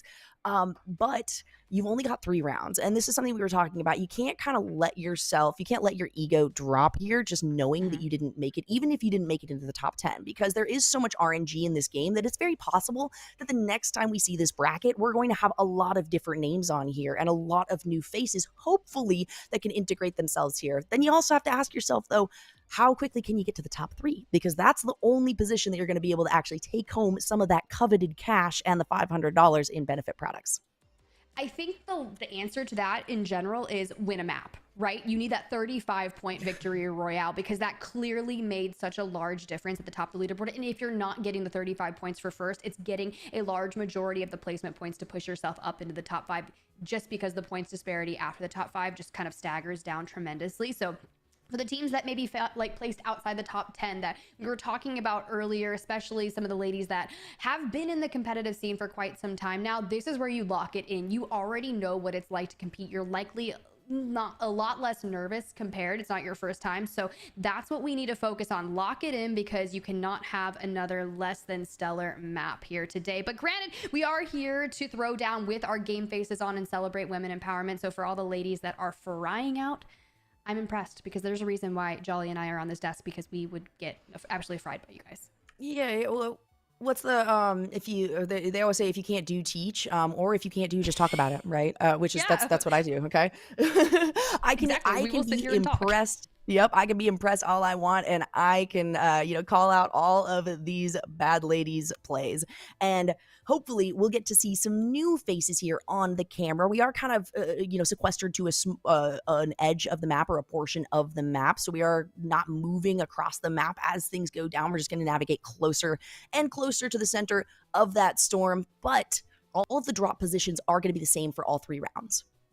Perfect. And as you can see, we are over towards that Breakwater Bay on board with Melanie and Amber. So I think this is a strong start, right? We got a brief moment of them on broadcast number 1, and then we want to check in, obviously, with Saoirse and Scarlett. They had kind of that engagement as we're flying over Mega City, kind of heading over towards Kenjutsu Crossing, Naughty Nets, the area where we saw a lot of the early game contention in that map number 1. Saoirse, though, wanting to make sure they can get all of the good loot and that ram immediately. You just want to jut across the map. The briefcase is new too. Okay, we didn't get to talk about this because we didn't see on the broadcast, Jolly. Oh, the briefcase you're right. that turns into a turret. Yes. So we see that in the inventory. Of course, I already forget who we were just watching there. As we can see, Cheeked Up is trying to get taken down here by Batman Cat with that shotgun, though. Not a lot of range on that, and you really don't want to waste those shots, because if you do have a face-to-face firefight or confrontation, that could potentially be a 1-2 shot kill. Ooh, Kenjutsu, getting a little crazy. I remember back in the day when the kinetic blade was all over the place here, and this was where I would only land to grab the kinetic blade and completely fly around the map looking like, one of the Ackermans. But for Team Latana here, they came in 8th place, qualifier 4. That's really not a bad start. And the thing about that is all the ladies that came in from qualifiers started fresh here in round number 1. There were no points that carried over from the qualifiers, so everyone started on equal footing. And now, granted, finding yourself outside the top 10, this is the time to step it up. You got to step it up. Yeah, and you can't overwhelm yourself with that. I love to talk about the mental in this game, because it's like, okay, you have to be aware, but you can't let it affect you, but you need to let it affect you, but not like too much in the wrong direction, right? So you have to kind of maintain, I guess, these levels of of excitement and of positioning. And so far, I love the cowgirl outfits that we've got here. When it comes to Bree, it's Bree. So far, things are looking pretty good. We don't have a ton of eliminations having gone down yet, but it does look like it might be a faster paced round than round number 1. Yeah, Miss Shot, you and kind of Linda are up on the hilltop, kind of looking down on our two cowgirls, but they do have cover inside this building, but trying to double the distance. You can see that kind of Linda wants to push the issue, get a little bit closer to the nearby rooftop, trying to find a good angle. You can see she gets an inkling that they're in the bush, trying to take down the rest of the shields, but just remnants of a couple more shields. Savannah, you're gonna have to hold on to them. Uh-oh, you got Batmans on the other side too, who are going to be popping some shots. Luckily for Linda, the sniper has some of the long-range damage here, and that bush is not going to hide you forever. We can see too much damage is taken by Linda, though. You got to find some coverage here. Knocked down Savanimal, but their teammate is close by, and now Linda's taking way too much damage here. She ends up getting dropped. Ms. Shot, you has to try to protect her ally, but nope, it's going to be an elimination, and Ms. Shot, you is alone. Yeah, this is tough, right? Because you don't want to lose out full here at the beginning, because we saw just how preferential those placement points were in terms of our leaderboard standing. And when you don't have any more meds or shields, it's really, really tough. So trying to disengage from that and maybe look for that slurp truck, try to get kind of geared back up. Amami, Angie, and Kay, they are fully sitting on nice health, have good weapons, and are looking to push the issue. They feel comfortable with what they've got. They've heard there's a lot of action over here. And as you think about Steamy Springs, they actually drop on the westernmost outside. This was the team that was originally contesting Nick Stas and Trippy Mo, but right before the tournament started, maybe a couple hours before, they looked in at the drop spot map and were like, maybe we don't necessarily want to contest, especially when placement will be so preferential. And I respect it. Look, that is totally the way to go, in my opinion. I agree, and I thought it was interesting, because you included that in your notes, but it was being updated essentially all the way until this afternoon, right? Just a couple of hours before the broadcast started. So all of these gals have been participating heavily in the chat, right? We've actually been able to, check out some scrims as well, especially because a lot of them are streamers. So that's another cool side of this, is hopefully these gals are making friends with each other and not just enemies, because we do know that some enemies will be made. It is undeniable. That's just what happens in Fortnite. It's true, and that's super cool, right? Benefit Cosmetics bringing us together. You're finding new friends. If you're here in chat looking for new streamers to support that have kind of like similar likes and enjoyment and things that they like to do, and obviously we're here because of Fortnite. So if you like Fortnite, if you want to find some cool new Fortnite streamers, well, you found them here. Curly Temple, Ebeth on your screen. We see some mythic items, and they are kitted, ready to take down. They actually had some really strong moments there in round number 1 towards the end game, but their issue fell in the end of like keeping both members of the squad alive. And I think that is why Team Campbell Noodles had, not only were they completely skilled there, but you want to have your numbers advantage going into that end game.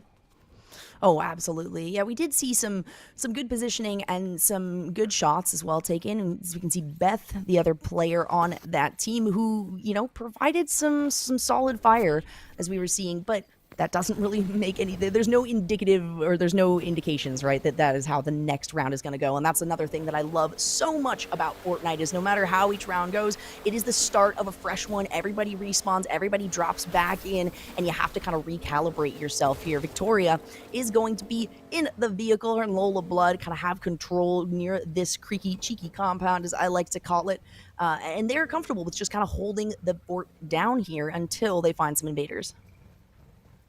Kind of relatively central of the map, vibing inside the vehicle. We saw a lot of utilization of the vehicles, and honestly, you kind of have to cover some terrain here. But I mean, Lola Blood, Victoria, 4th place in qualifier 1, still kind of in their drop spot POI. So it seems like, you just loot up, then you kind of hit the road moving. Honestly, though, Victoria recently joined 2AM Esports, clearly doing something right here, looking to kind of get on that competitive. A lot of our ladies are signed to organizations or streamer teams and kind of focus on their content creation journey. Amber here with Dignitas, I mean, huge on the TikTok scene, and obviously puts out a lot of Fortnite content. That's some of our favorite things when you see a new season come drop in Fortnite. It's like, hey, so much content is about to be put out.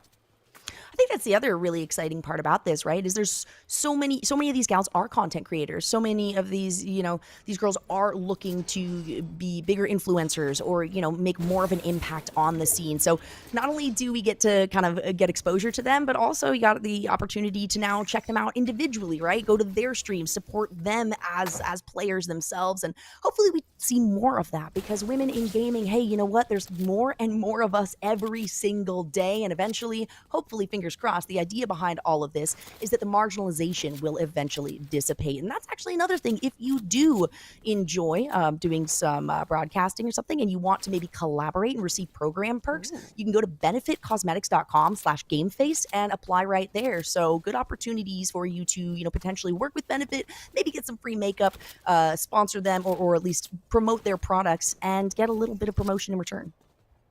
Yeah, I think that's a really strong way. I love what they're doing. Enlight is all female led production teams. They're training ladies behind the scenes to put on these tournaments that you guys see here today.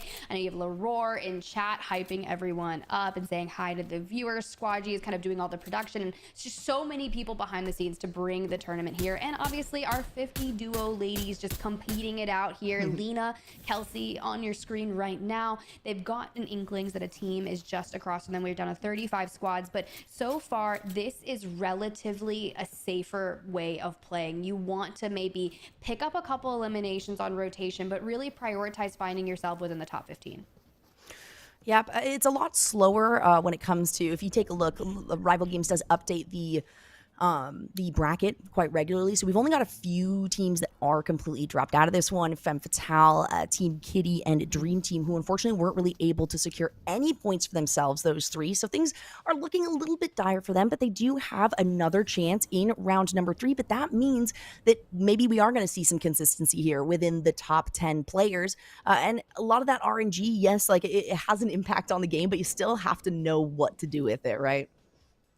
Yeah, I mean, you definitely have to. And Lena and Kelsey, incredibly strong here. Second place in qualifier number 2. Their drop spot is going to be over by that no-name area between kind of like Hall of Whispers. But there are a couple other female tournaments that have been really popping up and prioritizing in Fortnite as well, and is in addition to the Benefit Cosmetics. And this squad actually just placed second in their most recent tournament for Fortnite competitive. So they're going to be a force to be reckoned with. Sure, they don't have any eliminations just yet, but that doesn't mean anything, right? Just because you don't have anything in the beginning doesn't mean that, hey, maybe your POI was relatively safe, your rotation's been relatively quiet, but you're focusing up for that in game, because the kills will come if you can just prioritize the god tier positioning. Yeah, and kind of like, reflecting on what you said before, given how many points you get for those top prizes, there's not really going to be a chance for you to rack up enough eliminations, right, for it to result in a win. So you do have to focus on the long game. You have to focus on that end game. And, part of that is hunkering down. As we look at this map, you've got a lot of teams who are doing exactly that. As the storm ice shrinks, you don't have to make that movement until it gets a lot smaller, because it is okay to be on the edges of that. But again, you always have to consider that somebody did drop in the center. Inevitably, somebody's got to be there. And hopefully for their own sake, right, they've been able to find some solid weapons, some solid pickups, get some nice shields and some chugs and, health available for when that firefight inevitably breaks out.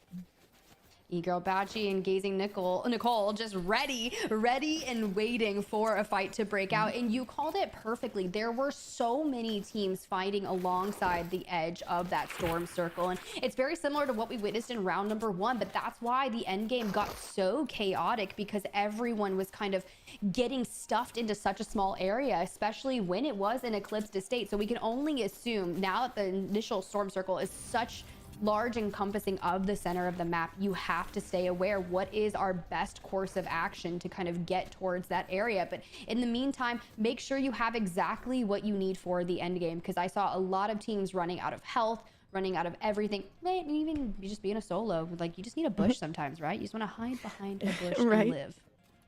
Yeah, I mean, hey, if you are E-Girl Batchy and Casey Nicole, you are very comfortable with the pickups that you have made. You're also comfortable with your positioning. And we can see they're just trying to sit on this vantage point.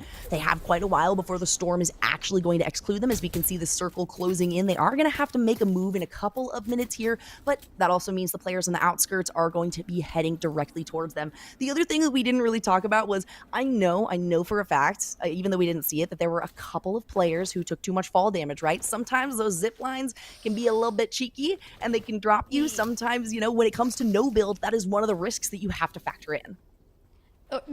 Fall damage couldn't be me. Definitely couldn't be me. Never, never, never. No, fall damage is one of the most brutal things in existence. But sometimes you just have to play it safe and pray that you don't take any. Just don't jump off any high ledges, and if not, please get a crash pad, you know, if you're gonna do that. But Kiana Fit on your screen, prioritizing the high ground position, not going to jump off anytime soon, just on that northwestern side of Mega City, which is one of my favorite locations on the map. But they came in third place, qualifier number 2, so they are, you know, down to place top 3, looking to do so here, sitting on 0 eliminations thus far for round 2, but 31 squads remaining. And it's crazy because a lot of our teams are playing it so safe, and I don't blame them.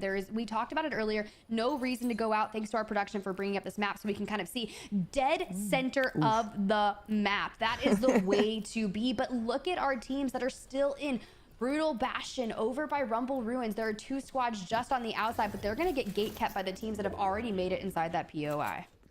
Yep, it's going to get really difficult coming here. Mega City is where we saw a pretty big congregation. They have like a minute or 2 before things are going to close in on them, but you can only anticipate a few of those squads are going to be able to make it out, if even more than one, as things start dwindling down.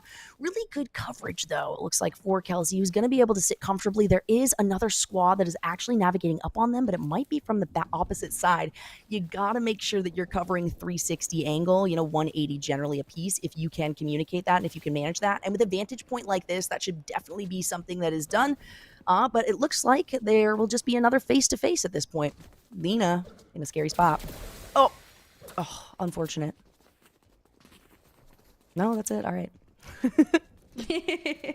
Well, hey, over here, just vibing, just on the inside of the ring. Sometimes it's just pays to be patient. You have plenty of items here. They have no shortage of loot and healing meds. So totally great style from them, but would love to see a team try to push this issue on the high ground, because Lena and Kelsey are like, just come on. Hey, just anyone want to rotate through here? Because we are more than happy to see you come through. And this is smart, right? You think about where you can position yourself. There's a reboot van right there. So if you have a solo that's looking to get that card back and maybe hit them back in the team, but they see it and they know.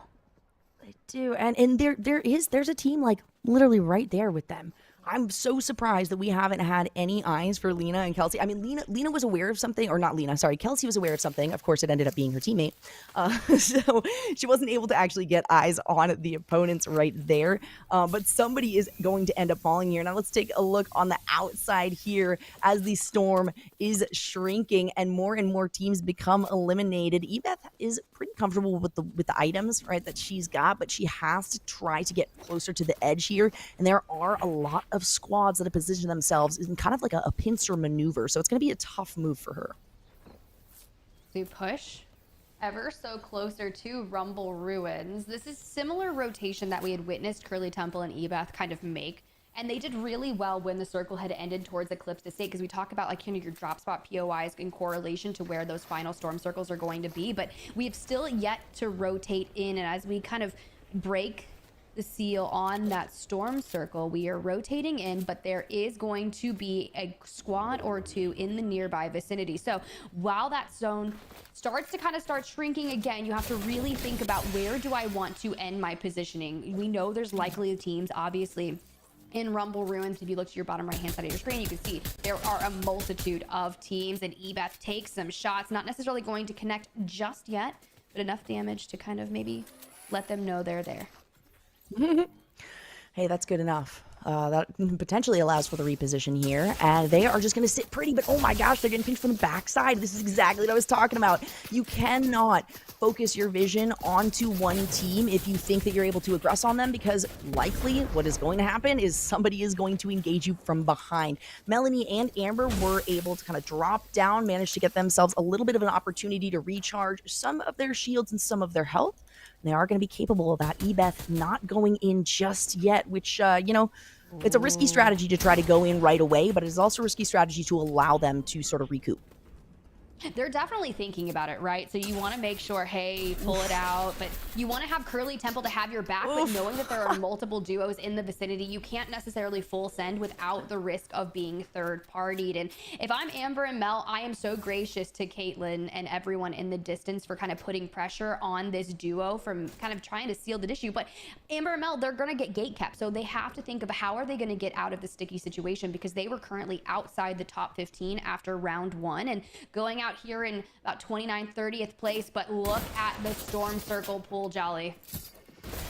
Yeah, there are a lot of teams right there out on the outskirts, and the center of the circle around, where like a trace would spawn, basically the gauntlets around that area. So these players are trying to just take advantage of these rumble ruins right of Creaky at this point, because there is still a good opportunity to find yourself some eliminations here before you have to inevitably move farther towards the center here.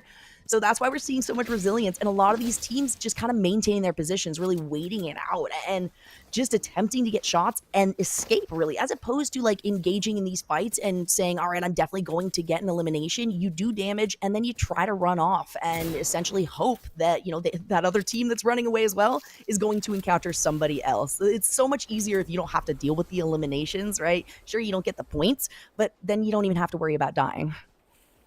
Look, at this point, I am playing solely on placement. We'll take all of my eliminations on rotation and just try to be the safest thing that I can do. Inspire on kick, Mystic, 9th place qualifier 1. Have had a huge journey here thus far in round number 2, finding themselves with at least 1 elimination, but you've got to play it safe. They know there's a team just in front of them that they're going to look to potentially third party, because Curly Temple and Ebeth, they were the ones kind of getting mixy, kind of holding out Amber and Mel. And now with 24 squads remaining and Amber on the move, Curly Temple's definitely going to peak this, but they're just biding their time. Oh my gosh. They are biding their time. There's a congregation that is forming right around where they are. Luckily, they kind of have their backs up against a wall, so they do have a chance to sort of both focus on the 180 in front of them. Oh my gosh, popping shots off at Annoying Princess, who is going to go down, but Daddy Marin instantly has some retaliation. There's a lot more eliminations now as this circle gets closer and closer together. And this is the moment that I kind of wait for here, Tiff, when there are firefights inevitably happening at pretty much every single angle.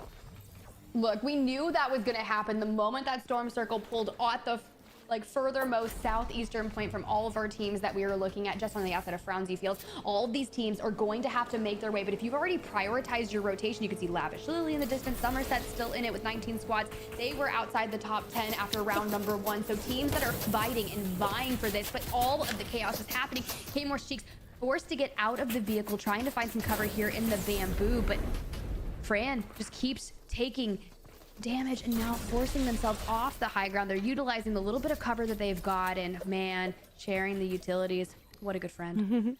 Sharing is caring. You know what? You got to keep those shields up. That is, there's nothing more satisfying than being able to have shields as you're going down. Oof, long shots coming here out of Victoria and Lola Blood, who is a team that is a fan favorite and that, I'm surprised we have not seen more of. Like I said, in the first round, they were eliminated relatively early on. They did get like 6 or 7 eliminations, so they were able to rack up some points there. But once again, it's no comparison to the 35 that you get for a victory royale. Oh, I did see Daya in the distance. They were a top 3 squad after round number 1, after finishing in 2nd place. So we know they've got consistency as we're looking at, almost being in the top 15. But can Victoria and that Amber in the distance as well? So this is the way. Lola Blood trying to get their eyes set on Fran. There's Moxie and Daya. And hey, this time they've got the full team up. So that's the really cool issue here with 26 players in the lobby. A lot of our teams have their full squad. With Daya, though, 2nd place in round number 1, going down here. Moxie now. Well, dude, it's the caster curse, Jolly. I was like, oh yeah, there's other numbers. Immediately destroyed. Every single time it's gonna happen, but we still have some really strong ladies that are on the field right now, as we are just congregating on the outside of Frenzy Fields. We see where this position is going to move, but unfortunately for Amber, that is going to be their downfall here. And 14 teams still up and running right now is actually wildly impressive. Yeah, that's really, really solid. So that's going to be fun. A lot of those teams that made that rotation, the crazy Storm Circle pull, and Massilia on your screen with the Peach Cobbler. Definitely need to watch the back. You're looking at the player that is completely flying across. That's what the Rocket Ram will do. It'll get your attention like that just when you least expect it. A new team will roll up behind you, but why not Shockwave Grenade right into the midst of chaos or back into the temple? You can see Somerset getting into the mix as well. And Pyrrha, Beauty, she was in the get ready with me. She's getting mixy now in the end game, and Bria is going to go down. Swipe is going to have to push the issue, but here the only cover is what our teams are creating. Oh, this is going to get mixy. Still 12 teams up. Granted, look at the player number and the team number. It's 14 and 11. So a lot of these teams are going solo. Of course, we just saw Bria fall. So, you know, Stipe is going alone on this one. Count Psycho gets engaged on from the back, is able to launch herself up and out, find some coverage, but just a little bit too late. Takes some shots on the back, and we quickly get down into the top 10 teams. Crazy how we were just looking at, you know, 28 plus players, and now Moxie trying to keep the dreams alive for her, and Dea, who did incredibly well in that round one as a solo, and now she's going to answer back for that. Another elimination on Swipe there, turning the tide straight towards the Peach Cobbler, trying to get behind the bamboo, but does a good chunk of damage, and now looks who wants to push the issue. Fran said, I'm going to get involved. You've already did half the work, and Moxie's like, that was my elimination, and she's going to be able to get revenge on Fran. Moxie at 9 health sitting on this one, has so many eliminations now at this point. 6 for Moxie, but no, eventually she's gonna go down, and this is going to be the time and place, and we're down to the last 3 teams, only 4 players, so 3 of those teams have solos. Lola Blood, of course, and Victoria, the ones that we were talking about, we were expecting to see a lot of, are the one team that themselves remain a team here. So we're gonna have to see as we narrow it down to the last 2. Somerset, who played really well in the last one. Really the top, honestly, wow, it's been the top 2. The top 2 that we were kind of talking about in terms of teams that we are looking to impress us, they were 1 and 2.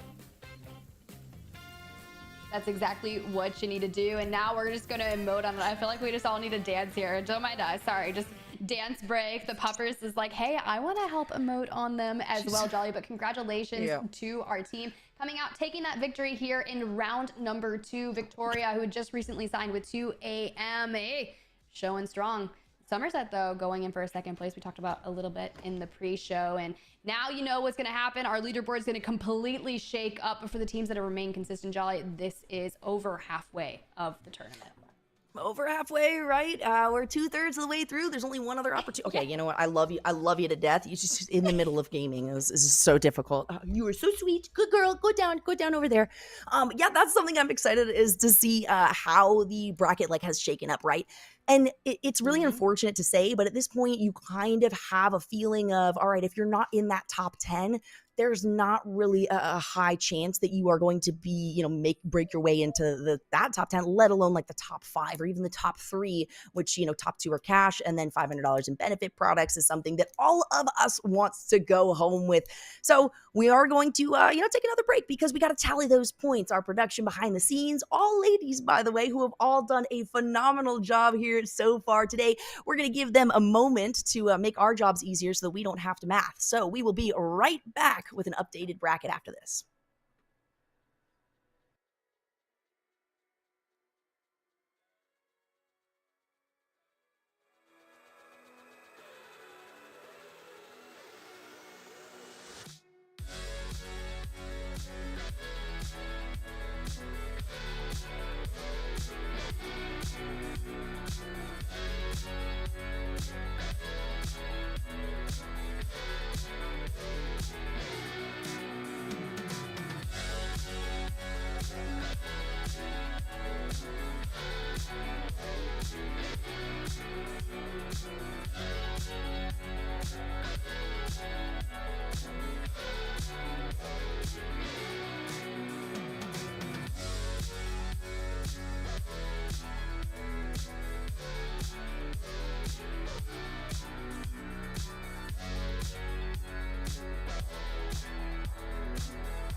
Welcome back to the Benefit Cosmetics Game Face Women's Tournament featuring Fortnite for $5,000 on the line. We had 50 duos starting this out. 4 qualifiers culminated in all the intense action that we are witnessing here today. I'm SpiderTip, joined alongside me is Jolly, and we've been having so much fun bringing you all the action. We have. It's been a blast, right? And you know what? These ladies events always are. That is the one thing I know full well going into, when I do one of these tournaments, is that it is going to be fun. And hopefully, there's more friends made than enemies, like I said earlier. And it does seem that that is the case because we have had a lot of different names pop up in the top 10s. And we are finally finding a little bit of consistency because we're 2/3 of the way through with only one round left available. I think we got the bracket? Do we have a point accumulation? I want to take a look at that. I want to see the numbers. I'm a numbers person. Yeah, we need to see all the numbers so we can lay down the law and all the situations of what we will be looking for here in our round number 3. Congratulations to Lola, Blood, and Victoria. They were your game 2 winners, and it definitely shows that they have kind of mounted the top of the leaderboard here with 73 points. Daya and Moxie, 61 points, and Campbell Noodles, they threw down in that game number 1 and they're in 42 points. But talking about the point disparity here, because there are wild drop-offs, especially outside of the top 2. Yeah, basically, I mean, top 2, even to top like 3 and 4, and then compared to the rest of it, right? Just a 5-point differential, I guess, between 4 and 5. That's not that bad, but it's starting to look like 1 and 2 is a fight between Lola and Victoria and Moxie and Daya. I feel like that's kind of inevitable at this point. There is a crazy chance, right, that either of these top 2, top 3 teams get taken down really early on, and it's less about racking up those eliminations. It's more about getting the win here. But if we look beyond that, like after 6th through 10th place, essentially, you're talking ties and just a couple of points separating these teams. That could be the elimination difference here. And clearly, we're seeing an impact on eliminations because 13 were made by Lola Blood and Victoria in that first round alone, and they got 5th place. So even though they weren't in the top 3 in round number 1, they are pretty vehemently in first place now that they have managed to win round 2. And it's exactly what you need to do. And a lot of the ladies here that have found themselves inside the top 10 were all in the mix, getting dicey in the engagements in round number 2. It's Bree, Savanimal. We saw them in that early game of round 2, just trying to get out. They were actually gatekeeping Amber and Mel, and that was really exciting, as well as E-Girl, Beth, and Peach Cobbler and Co. They were in the mix of things. But Marie, Lavish Lily, kind of starting on that northernmost side of the map, yeah, they get into early action, but getting through that mid game towards the end where everything kind of starts to collapse and fall apart, that's where you need to make it and keep your number advantage, keep your duo alive for as long as possible. But round 2 was really tough for that, Jolly. There was not a lot of space, not a lot of cover, and pretty much the only cover we saw were a couple bamboo trees and whatever makeshift cover you had in your inventory. Yep, it's kind of, and depending on where you are at the map, you have to, like you said, make your own coverage, right? You can't, and you can only take advantage of so much that's around you. And we saw that come to fruition at the end of that match. A couple of locations, a couple vantage points, and a couple areas that you can actually kind of close yourself off in and manage to not have somebody immediately coming at your back. And that's what we like to see. There were so many teams congregated there in that final circle, and it really did come down to the nitty gritty with Lola Blood Victoria up against Moxie and Daya. A very, very strong firefight. But again, Lola Blood and Victoria were actually the only team at the end there out of like the last 5 teams that had 2 players available. So just trying to keep yourselves as a team, trying to keep that duo up and in the game can really make a big impact on these numbers at the end.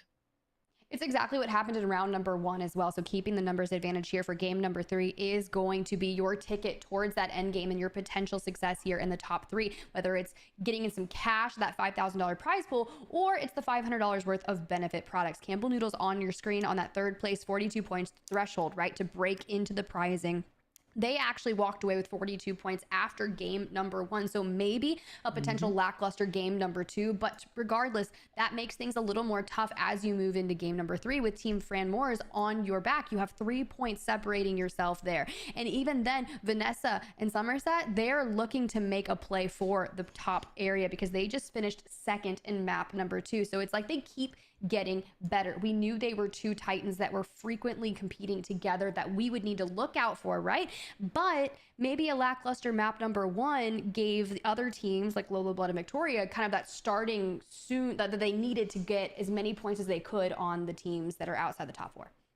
Yeah, and actually that duo in particular is even more impressive because if you look back at the bracket, Vanessa and Somerset, they only got 5 points in that first round. They were one of the early ones to end up going down and then accumulating 29 points in the second round, which puts them at 5th place. You gotta feel good if you're them. That is an upward swing, right? And you have to continue on that mental, try to make sure that you use that ego boost and push it forward here into round number 3 because like we've been saying, there are so many points distributed between the top 3 players in particular, top 5 really in the overall, that this round can really shake things up when it comes to this bracket. I feel like I said that we kind of have this rivalry now between first and second place just because of the point disparity. 19 is the difference between 2 and 3. But who knows, right? It is there's always the possibility that those top 2 teams get taken out right at the beginning and they're just incapable of racking up as many points as they need to solidify their position. Yeah, and especially, and we talked about RNG, especially after round number 1, that is always going to be the thorn in the side of any battle royale kind of competitive environment, right? Every game is going to be immensely different. We don't know where that storm is going to go. You've got the battle bus kind of going from north to the southwestern side, kind of hovering over. You see a lot of teams kind of making their way towards their drop spot, POI. If you're over in Sanguine Suites, well, hey, the bus driver definitely had a favor for you. They were like, let's get them down early. Let's get them looted, get in those vaults, make sure they can get all the key stuff. But for our teams that land in Kenjutsu Crossing, we saw so much action headed there, and there is a mob of players going that way. Yeah, Kenjutsu Crossing, when you're looking over at, some other big ones like Eclipse Estate, right? Or we're talking Shattered Slabs. Those are other areas that are going to take a lot longer to be able to drift down towards, but you have a really good opportunity to get some solid equipment, some solid weapons, and power-ups from that POI. So there's disadvantages, and there's also advantages depending on where you were to drop. But this is the last round, right, Tiff? This is the final opportunity to get as many points as possible, and the pressure should be on these gals. The pressure's on me, that's for sure, Jolly. I'm not gonna lie. Like, I'm looking at how our players can get those points. Second place gets you 25 placement points. So for our teams that are looking to make a play for the top 3, or if you're already there, like, solidify your positioning, you need to make it to the top 10. And even then, top 5 is where you'll feel the most comfy, because at 5th place, you get 19 placement points, plus any elimination points that you would have gathered throughout. But for now, you just want to make sure you're going through all the chests, grabbing the weapons you like, getting your shield all the way full, because you notice when we get towards that end game, a lot of our players don't have health, they don't have shields, and they are just running them up, trying to hide behind bamboo trees and bushes.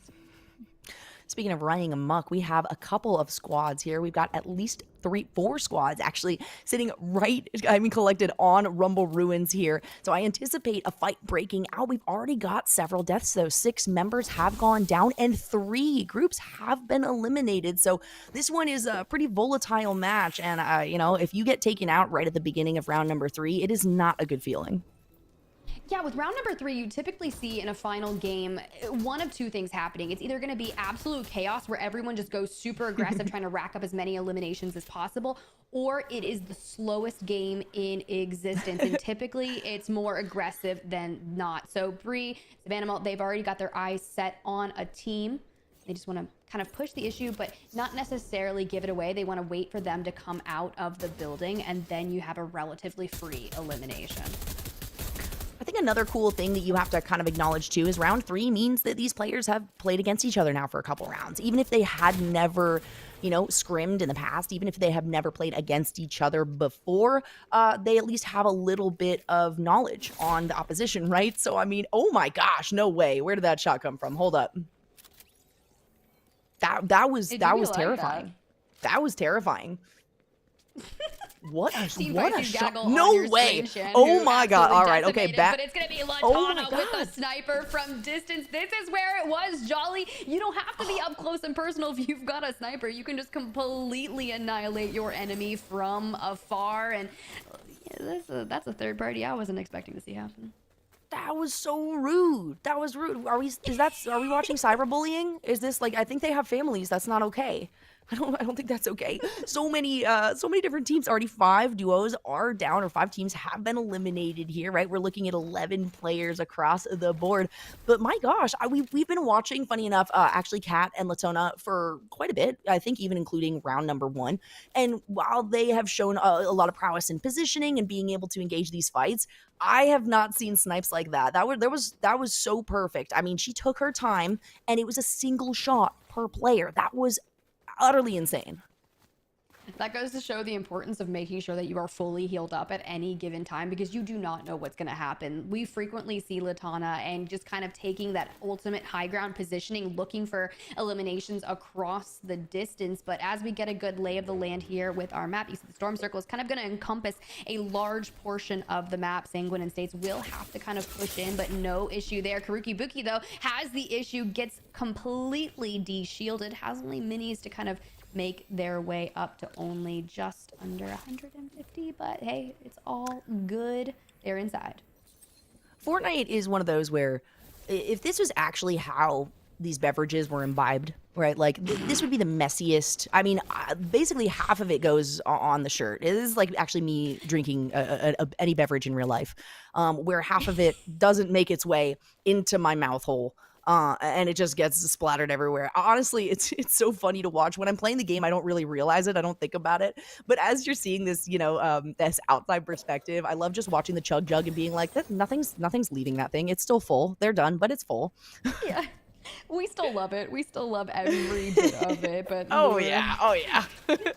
Karuki, they are now fully, absolutely better healed. Brutal Bastion, but there are more duos in the vicinity that have already rotated into this establishment. So you have to play a little safe. You see Lavish Lily in the distance, but how do you get a good positioning? You want to take to the highest ground possible. With a lot of our teams electing to run sniper rifles, it can make for a brutal beginning of the game, especially when you realize you have to make it into that top 10 to make a distance. For the teams that are there in the top 3, and as we see that next storm circle, all of our teams in Brutal Bastion here, they're gonna have to rotate out. So if I'm Team Campbell Noodles, which we have a vehicle and a golf club.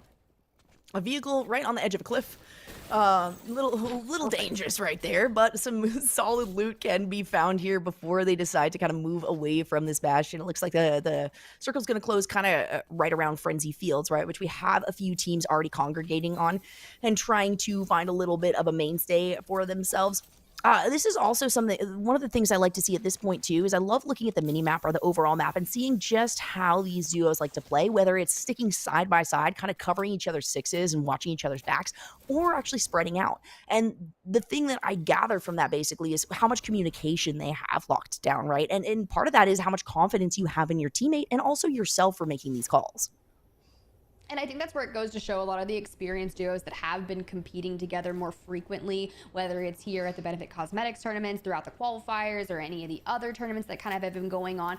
Our Fortnite ladies have been getting a good chunk of competitive experience, but for some, this is the first time that they've ever dabbled into Fortnite competitive. So the qualifiers were the first times kind of duking it out with their duo. So whether you haven't worked with them before, you kind of have to work on building that chemistry. And like you said, that trust, right? Because it makes such a big difference knowing that when you're in that final, like kind of couple storm circles and, everyone is everywhere, you have to know that your teammate has your back. I think that's a very valid point. And it definitely shows who has that synergy that we're looking for.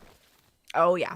Yeah, we can see it right here, actually, with Campy and Ellis, kind of taking one member taking like a vantage point and then one going in to try to gather up the shields, gather up the jugs, things like that, right? And I think that is something that you don't have a ton of time, I guess, in a lot of these Fortnite games to really appreciate some of those maneuvers and to watch that communication. But I mean, there's so many team games that we cast. Like I only cast team games, right? I don't cast any solo. Like I have casted them before, but I primarily like these team games. And when it comes to a duo, I mean, you really have to prioritize communication. It is absolutely massive in this game, and trust is a big part of that. So let's see how far Campy and Ellis can go as they navigate in their vehicle, and let's swap over here to Bubbles and Autumn. I don't think we've gotten the chance to really focus on them yet.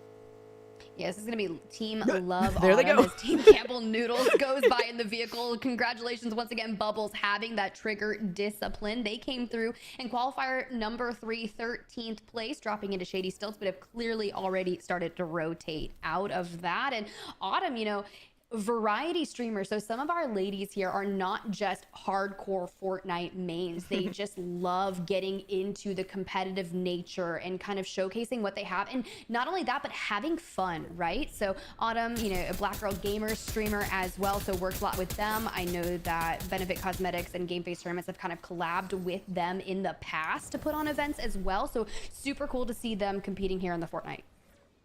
Absolutely. And hopefully we'll see more of them too. That's the other side that I absolutely adore about these is, you know, you mentioned, Tiff, that there's a lot of these players who this is kind of their first, you know, first dive into this kind of competitive scene, and especially a broadcasted event where there's so much on the line. It gives these gals hopefully a bit of confidence, hopefully a bit of drive to continue to really delve into the competitive side of Fortnite. And honestly, this is one of the earliest games too, where when it comes to ratios of like gals versus guys, and guys are always like, oh, well, you know, there's a reason for marginalization. Not everybody, of course, but this is where we can say, well, excuse me, because hold on, these gals all absolutely kick butt, and we have the proof of it.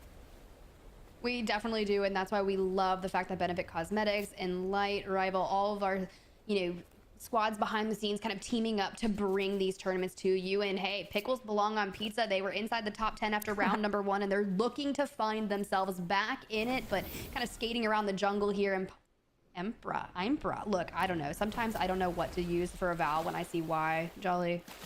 Yeah, right. It's true. I would say ampra. I'm done. We love it. We love Pickles belong on pizza, and for that, we do. The brutality of the pronunciation of the name, we, Jolly and I, will eat pickles on pizza. There we go. Just for massacring anybody's names out here. I guess, yeah, if we slaughtered your name, we can fulfill the request, I suppose, if that is a requirement. Please send me a strongly worded email. I usually get defensive about it. I'm like, hey, if you wanted me to say your name right, then you would have picked like an easier name to read, okay? But a lot of these gals, you know, there's a story behind names, right? All of us have an IGN, a gamer tag, whatever you want to call it. And we've all put some time and some thought into that, especially for these ladies that are trying to prove something to themselves and maybe make a name out of that name. It's true. Lena, Kelsey looking to find themselves here at the top of the leaderboard. They've got to get through a good chunk of this match. 29 squads remaining. Gazing, Nicole and Batchy are not going to make it easy for them. They're just across the water here, but we're just on the outskirts of that next storm circle, and with it coming in rapidly, Nicole is doing a really solid job of gatekeeping here, but we did see a rocket ram being utilized, so hey, that could come out, but in the meantime, Nicole's just going to bide their time, wait for the rotation, but they're actually going to prioritize getting on in, because now you can see in that bottom right-hand side of your corner, they're not the only team on the outskirts, right? There's 2 teams sitting in this. Oh my God, but then you look down, someone is all the way out in brutal fashion. Yes, oh my goodness. That's a strategy I personally would not employ, because I don't trust. Yeah, that is a decision, and you know what? They're sticking together, right? They have made that decision. There's still two members up and at it. They're not out of the game just yet. So, you know, don't. It's not over till the goose is cooked or the fat lady sings or whatever it is. The fat goose sings or something. But we'll have to see if they're able to actually make their way back. That's a long haul though. Definitely is a Mystic and Inspire here. Getting a little mixy, diving in and out of the 2 other squads that are nearby, sitting on 2 eliminations for the squad. And hey, they've got a rocket ram, they've got plenty of shields and ammo from the nearby engagements, but they do have to hit that rotation in just under 35 seconds. So time is of the essence. If they're going to have any engagements out here, you want to make sure they are quick, because you have to prioritize your rotation. Something that you've probably learned throughout the first 2 rounds is that, hey, placement is critical in this engagement. So teams like Lola Blood Victoria coming in with 73 points, Moxie and Dea with 61 points, and Team Campbell Noodles, who had witnessed all the way up in Rumble Ruins, rotating around with the vehicle, 42 points. But that is easy points to like take the gap of if you just get a win. But getting a win, easier said than done. And I know that from experience. Okay, a lot easier said than done. I wish it was that easy because I would be the best. I talk a lot, so that would be fantastic for me. Not the case. All right, I can't put my money where my mouth is, but these gals certainly can. I like this drive forward by Inspire and Mystic. They did actually they kind of noticed one of the duos that they passed by, but it's not really worth engaging on them. It's better to try to find a position here where you have some sort of, I'll say it again, like a vantage point or some sort of area that you can kind of hunker down in, and moving towards areas that are a little more open but also have more mobility opportunities are a good choice here. And we can see the cliff is going to be the goal now for Mystics to climb up and then potentially even utilize that zip line. It's a smart rotation, right? Going all the way over to Relentless Retreat and trying to get on top of some of the highest points on the outer skirts, as you can see in that bottom mini map. Yeah, no one necessarily around them except for one team furthermost south and just across the river to the north and that eastern side. So, and that's one of the teams that they drove by, right? That should have given away when they had 2 vehicles and a couple trees to kind of barricade up. It seems like that's what some of our teams are electing to do. Take a vehicle into zone and kind of utilize it as cover, which is really not a bad way to do it because you have to have all that makeshift. And let's see if it pays out as we get that next storm circle information. But before that, Riv and Crystal, they are having a little bit of a tough time because Crystal already down, Jolly. Yeah, that's an unfortunate one. And you know what? It looks like Riv is trying to maybe find a way to navigate towards their friend, but there's 2 members right there. Oh my gosh. No way. Hold on. Magic. Oh, All they're right. doing This it. I am so incredibly surprised that there was no camp on the body, right? That was my expectation. They actually like rotated. It was perfect timing by Riv to drop down from that side because the rotation came up on the other side of the cliff. That's the kind of play that I love to see.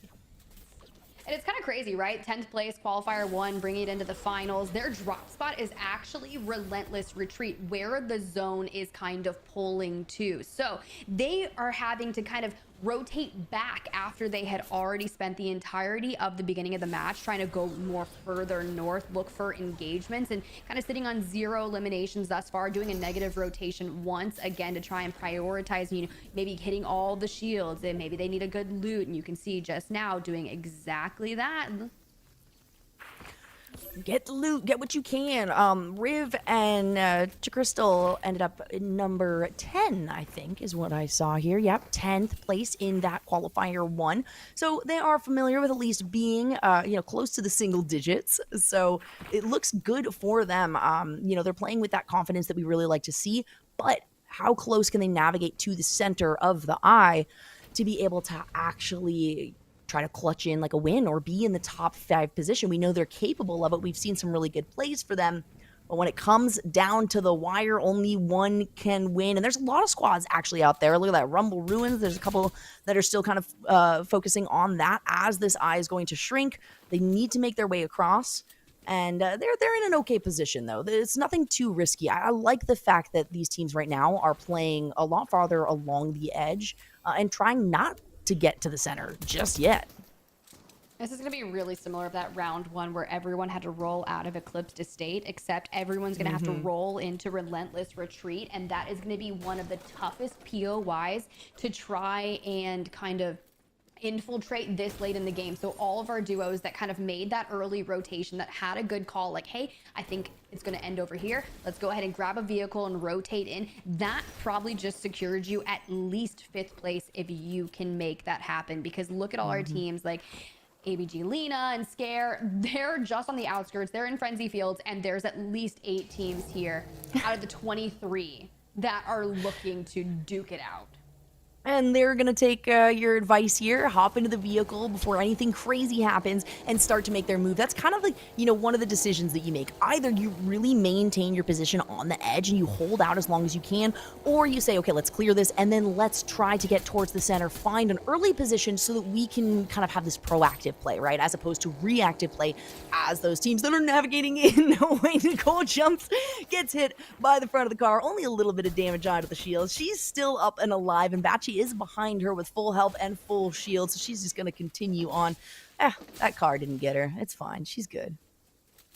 Everything is a-okay except for the teams that have to rotate out of Relentless Retreat as that storm circle pulls ever so slightly north. So for the teams that were maybe on the other side of the water just north of Relentless Retreat, they're like, oh my gosh, this is the best storm circle we could have gotten. And now you can see just riding kind of the edge of that line is going to be perfect because all the teams are going to be looking to make their play in, but Scare is going to have to keep their eyes open because all the teams that are coming over that hilltop, it's about to get really crazy.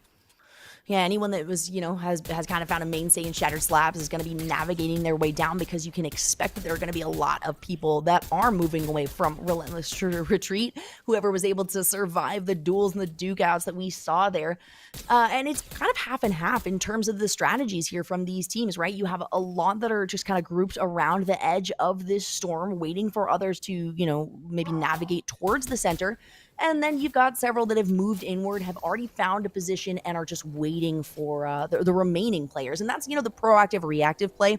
I kind of like to talk about that. Really, any game it's involved. Now, one of them is not intrinsically better than the other, but at a certain time, it is better to have proactive or reactive play, depending on the situation here. So far what we're seeing, I'm really appreciating from these gals. It's a lot more combined duos as opposed to like the single players that we saw getting towards the end there in round number 2. Yeah, we're only missing a few teams that are going to be soloing it out as we make that final push in towards that next storm circle. Team Mystic on your screen, they are sitting in 15th place coming into round number 3. Now, that is with approximately 19 points and currently sitting on 2 eliminations here in round number 3. They need a good chunk of placement points to couple that down because we're talking about who's going to make a play for the top 3, who wants to find themselves in that $5,000 prizing or get $500 of benefit cosmetics products. But for that to be said, I see Campy from Campo Noodles in the distance, and we know they have been incredibly consistent. They have been. Look at the top of this circle though. It's actually fantastic where there are a lot of kind of hiding places that some of these duos have found. I mean, they're right next to each other and they have no idea, right? So waiting for one of those other members to engage on somebody that's far away is another good strategy to try to say, okay, all right, I hear some shots coming off of this side, or I can see that this person that's running in my field of view is getting hit from this direction. Now at least I know to be aware that there is a team. Whether or not they're there when I engage, it doesn't matter, right? Just having as much knowledge as possible can go a long way at this point. Oh, we saw Lola Blood and Victoria. They're still up and at it. Vanessa from Team Somerset, or actually it's Team Wanessa and Womerset. I was like, bro, when people start changing letters, I'm like, winner, Womerset. But we saw them having a little bit of as we switched to the map screen. Their health fell incredibly low as we look to see the mass exodus of our current storm circle all the way right. And the issue with this right now is look how open it is. It's in the water and there's going to be just a little bit of beachfront, minimal cover. So makeshift cover is going to be the key for our teams. And Moxie and Co, they need every bit of this. Currently sitting in second place with 61 points. They want to cover the distance. They need to pick up a couple more eliminations. Currently sitting on 6, but Vader with the rocket ram. Jolly, this is going to be really bad for Team Mystic. Oh my gosh, there you go. Inspire not actually getting hit here. Vader not able to get the target acquisition that they're looking for, but that means that plenty of other teams know exactly where they're at. Inspire maybe coming back into the sights here of this player. And the nice thing is that we're seeing, some of these teams get a lot farther than they did before because some of the teams that did really well in round number 1 have actually been eliminated, right? Pickles belong on pizza, for instance. They didn't get anything this round, unfortunately, which is going to take them really out of the running. Here we go. Let's see if anything can actually be, connected upon. Nope, just getting a little bit of a distraction here and standing behind a rock because when you don't have an ally at this point in the game, you have to play it safe. Could you imagine the biggest clutch up of their life? But Scrabblet only has minimal positioning inside the storm circle and just annihilated like that. Cutie AMA now a solo, not able to get their teammate back up or just dancing, trying to avoid any shines of the shots coming their way. But Moxie, they are in such a power position, and the Rocket Rams, they go another big elimination. So sitting on 8, this could be everything that they need to jump up to first place.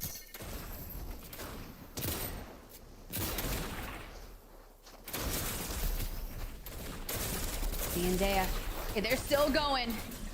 Moxie going down. Dea, you're gonna have to clutch it up, but you're gonna have to be able to take down 2. Inspire knocked as well, and Mystic going to fall. We're down to the final 3 squads. All right, am I in? You got me? There All you right, going. It's Bree with the rocket ram trying to close the distance. Your final engagement to see who is going to be your map 3 winner. And it's almost here. Kamor's the last player for this team behind a rock, Jolly. 1v1 behind a rock. Hey, you know what? It was a solid position to maintain. Daya getting a lot of damage, and that's gonna do it. Victory Royale here for Fran and Cheeks, and those are 2 names that we like to see at the top. Look, they came into round number 3 in 5th place with 39 points. Now, taking the final victory of the day out of 3 maps. That is exactly what you needed to do, and only time will tell what that will shake up to the leaderboard, because a lot of our teams that found themselves in the top 3 after round number 2 were in the mix towards that end game. Yeah. That's, the expectation that you kind of have, right, at this point. I was talking about consistency and how round number 1 doesn't necessarily mean that what we're going to see is this exact spread. But round 2, we started to see a bit of cohesion, right? You kind of started to see the teams that had maintained their top 10 positioning, or the teams that had been able to rise in that. But with the team here now, taking those 35 points, that's so many points that at this point, I have no idea. Like, I literally could not put money on who is in first place aside from what I have gathered from the previous rounds. But some of that gets blown out of the water as we move closer and closer to the end. So it's very exciting to know that we've got newer names towards the top of the bracket now, and that could really shake things up. Yeah, Team Mystic was going the distance. Campbell Noodles was in the mix. Moxie and Dea were in the mix. I mean, Fran Wars, the ability to hold on. At one point, we did see Lola Blood and Victoria, but did they make it into a high enough position to get the most out of the placement points as possible? Because at that point, they had only had about a 9-point lead over second place, and second place only had about a 10 or 11. So things are so incredibly close that I think prioritizing the eliminations, but it was the teams that had prioritized positioning towards the end on that northeastern side of Relentless Retreat found themselves having so much success because it was so largely open for the teams that were hitting the rocket rams. They were just basically playing Duck Hunter. They really were.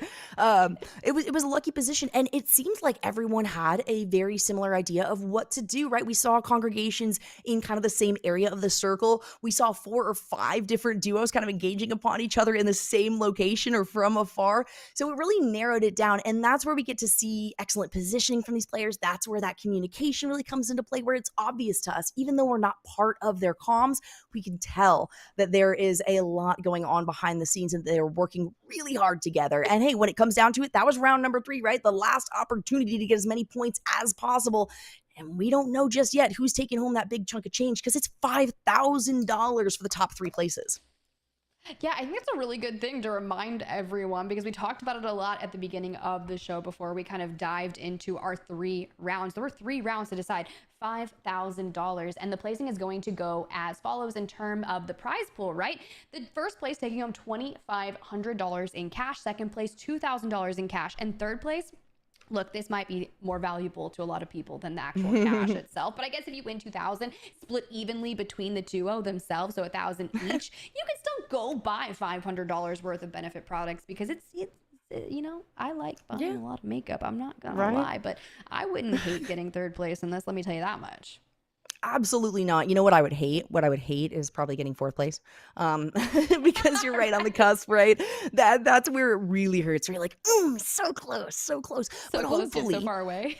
Exactly, but hopefully that just incites, inspiration, right, for them to continue to compete and maybe try to get closer to that first place later on, right? And the exciting part about this too is not just the fact that we had so many gals come together here, 100, right, 50 teams of 2 to take part in this benefit game phase tournament, but the fact that maybe they found some new duos, right? I always hope that there are players that kind of jump in last minute. They're like, hey, you know what? I want to be part of this tournament. I don't have a duo. Does anyone want to join up with me? And sometimes those players do really well. And it's very exciting to find new people to play with it's exciting to kind of expand, the group of players that you have, and particularly for a marginalized community to find other marginalized individuals so that you don't feel as marginalized. Yeah, and I saw a lot of like our players initially when they were looking for teams to play the qualifiers with, they were like hitting up, I'm gonna call it Twitter. I can't do the X. I It's can't. No, Twitter no, to no. me. I It agree. still Yeah, is. yeah. But they were on Yeah. Twitter and essentially just saying, hey, I'm looking for a team. I'm looking for a duo. Do you want to run the Benefit Cosmetics featuring Fortnite tournaments qualifiers with me? And that just goes to show you if you can already play with a duo that you've maybe known for less than 5 hours, qualify for the finals, and then perform incredibly well going up against duos that have been, tried and tested and have a lot more chemistry because they just have had more time together. That just goes to show you that you're on the right path in your competitive nature with that duo. And I think that's super strong. That's honestly really fun. Plus, we're here to have fun, to put our game faces on and, win a little cash and makeup in the meantime. Exactly. The money is just, that's just a plus side of things, right? We come here, hey, if you get your name, your face on the broadcast, right? You get to take part in this tournament. That means that people are familiar with you, and hopefully you can continue to ride that out, make some friends, like I said. And a lot of these teams, I mean, even considering Victoria and Lola Blood, literally like 2 hours before this all started, they're like, hey, does anyone want to coach us for today? Like right now.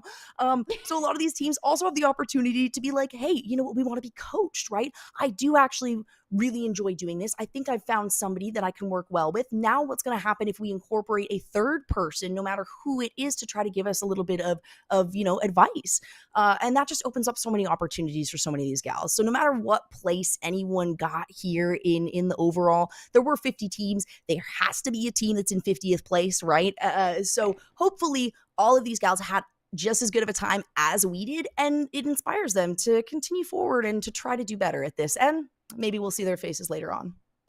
Yeah, it inspires me, low key, as I sit here and I get to commentate alongside with you, Jolly. When I watch these ladies dive in and get into the mix of things and just win these fights that, like, I know for a fact if I dropped into Fortnite right now, I could not pull that off in any way, shape, or form. But it makes me think that I could potentially do it, right? Just slap on my game face and just full send, right? I'm going over to the Kenjutsu crossing and I'm gonna run my way through Naughty Nuts and I'm gonna look for the next storm circle and I'm gonna be like, yeah, I got a Victoria Royale. What up? No, I'm just kidding. I don't have one yet. I mean, I do, but not in the new season. Not in the new season yet. I haven't played just yet. I'm so excited to dive Start the into it. grind. Yeah, well, now you have some grind. potential duos, right? Okay, now you have this. This is the scouting opportunity, all right? If anyone's watching this, right, they're like, ooh, you know what? She's good, right? Because we're not just talking duos. There are going to be more duo tournaments, but there's also bigger squads, right? So you can potentially slide into the DMs and say, hey, let's play some games together, right?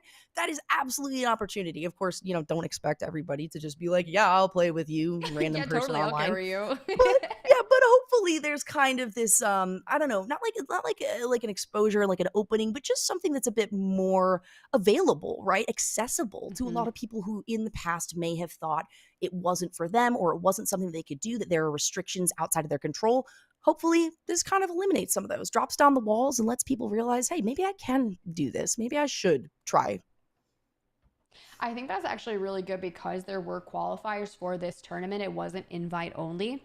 It kind of opened the gate for anyone that wanted to kind of test their competitive nature. And I'm sure you're sitting there in chat, whether you want to get interested in the broadcast side of things, or if you want to get into the competitive nature, or hey, maybe you found your favorite Fortnite streamer, or they're a variety creator that you kind of witnessed them here on the broadcast and you're like, I kind of want to check into more of what they have. Definitely go check out their streams, check out their content, support them, make sure that you kind of engage with these women because they are awesome. They are. They're awesome. I can say that even though I, haven't interacted with them, I can say that all the gals here are awesome. And I love, love, love how the industry has begun really supporting marginalized groups and, particularly women who have always felt kind of estranged on the esports side of things. As somebody who's been gaming for my entire life, it's not always easy. And so the goal here from Benefit and Game Face in this tournament is to make it a little bit easier, to maybe open some doors that you might not try to engage upon yourself. And I am sincerely hoping that some of these people now, are enticed enough, right? Even if it's just an inkling, even if it's just like, maybe I could give it a try. There's no reason not to anymore, right? Have some more confidence in yourself. We need more ladies in the gaming scene. All right. I want to cast more ladies. I want more co-ed teams as well. I want to see some girls break into, professional games. And last year, it's really starting. And it is inspiring. I think that's a really good word that you use there, Tiff. It's inspirational for, even me as a caster, just the ability to talk more about people that I feel represented by, right? And hopefully we offered that to other people. And thank you to Benefit, thank you to Game Phase for running this and offering a great prize pool, offering an open opportunity for people to, come in here and make a name for themselves. And then also allowing really the kind of self-promotion, right? That's the other side of things. When we do these tournaments, sometimes they're like, no, don't promote yourself. That's our job, is to promote these ladies. And luckily, a lot of them have their own streams. A lot of them have their own content that you can follow. So please, get into there, get into following these gals, get into playing these games. I want to cast you right there. I want to cast you next. That's true, because Benefit Cosmetics, with these game-based tournaments, they've been doing a multitude of titles. We've been trying to inspire and uplift all the women in the competitive gaming scene and give them that information and that foundation for them to carry it forward. Guys, we are working on the scoreboards behind the scenes. I know some of you probably in chat like, hey, who won? Don't you worry. We are all working on that because we are so curious as well. But it's been a wild 3 games here that are gonna differentiate who's taking home cash. And hey, if you didn't perform to the best of your abilities, or you feel like you didn't do enough, just know that you did. You got out there, you qualified for the finals, and you threw down and had some fun, because that is the key aspect in all of this. And congratulations to all of our players here today, everyone behind the scenes putting on a stellar production, to our 4 ladies who did the killer Get Ready with me earlier, because I learned so much stuff. I also said I might dye my hair red, maybe it'll be blue. I don't know. Look, I'm getting all kinds of inspired, whether it's on the makeup side or it's the competitive side. It's been a good time. Let me just tell you that much. It's been a good time. And that's the idea behind all of these, right? And I think that that's something that I love that was not dismissed, I guess, within the esports industry, is when first there started to be a lot of these like women's tournaments, these ladies only tournaments, people were like, well, why not guys and ladies, right? And it's because that marginalization has to be smothered. And the only way to do that is to offer a little bit in the opposite direction, right? So you have to offer extra support to those that haven't received any, really. And it is starting to become really normal that we have these ladies only tournaments, and that it is a more comfortable environment, a more comfortable community, and something that a lot more women are willing to engage in. And again, eventually, right, the goal is that this isn't the case in the future, and that the marginalization just doesn't exist, because we're all playing video games. We're all behind a computer, behind a mouse and keyboard. What does it matter what we look like, what skin color what we were born with? I think at the end of the day, gaming is finally coming back to its core, which is the games. And you know what? We like to game. So being able to promote something like this is fantastic. And maybe now I have to dye my hair. Now you got me thinking, right? What other inspirations have I gained here aside from hair dye and like pickles on pizza? I think that's what we're gonna have to do. We're gonna have to color our hair and then go get pickles on pizza immediately. Yes. I don't even know where I could go that would have pickles on pizza. Do I have to like go to the grocery store, grab some pickles, and then throw it on pizza? Because if you don't so, already have then... pickles. Well, I mean, you don't already have pickles? I've got some like speared pickles, but that would just be absolutely wonky. You know what? Here's the deal. We're going to cut to a quick break. I'm going to go grab some pickles. Our admins are going to tally up the scores. And when we come back, we're going to announce the winners and who has found themselves inside the top 3. See you in a moment.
everyone, to the Benefit Cosmetics Game Face Tournament featuring Fortnite. It is the finals. It is done and dusted after 3 rounds, 50 duos culminating in this moment. We have got the leaderboard ready. Jolly and I are excited to let you know who We is don't even taking know. home This a is lion's share. it's a surprise for us too. Like, yeah, we have no idea. I'm sitting here like, ooh, come on, all right. I want to see the spread. I want to see who ends up taking home the big bucks. I'm used to like $2,500 for like, I cast a lot of other games like 5-man squads, 6-man squads, things like that. 2 people to split like $2,000, $2,500, $500 worth of makeup. Like, I need to play more Fortnite, man. I need to look into duo games because hey, that is fantastic. You feel real good going into the weekend here with extra money in your pocket. Yeah, for sure. It's going to be a nice, solid Sunday. I mean, look, you could head to the mall. I don't know how quickly it's going to hit your bank account, but just think of the things that you can do, whether you want to buy more stuff for your stream setup or more games. I know there's a lot of new games that are dropping that people have been delving into and having some fun with. Or, hey, you could just buy more outfits and skins in Fortnite because that is a great way to spend your cash. Not that I've ever done that or anything. Not that I spend way too much on pixels in games. It could not be me. Let's not talk about. I don't want to. I try to repress the memories of how much money I've spent on video games, like in game, and it's like it's so pretty though, but it's so pretty. I want it, right? It's the skins and stuff. But yeah, you know what? If you get money for playing the game, put it back into the game and you won't feel bad about that. That's for sure. The other side of it too is, your stream, all that good stuff. You can put it into makeup from Benefit as well to make yourself feel a little bit more confident on your stream if that's something that works for you.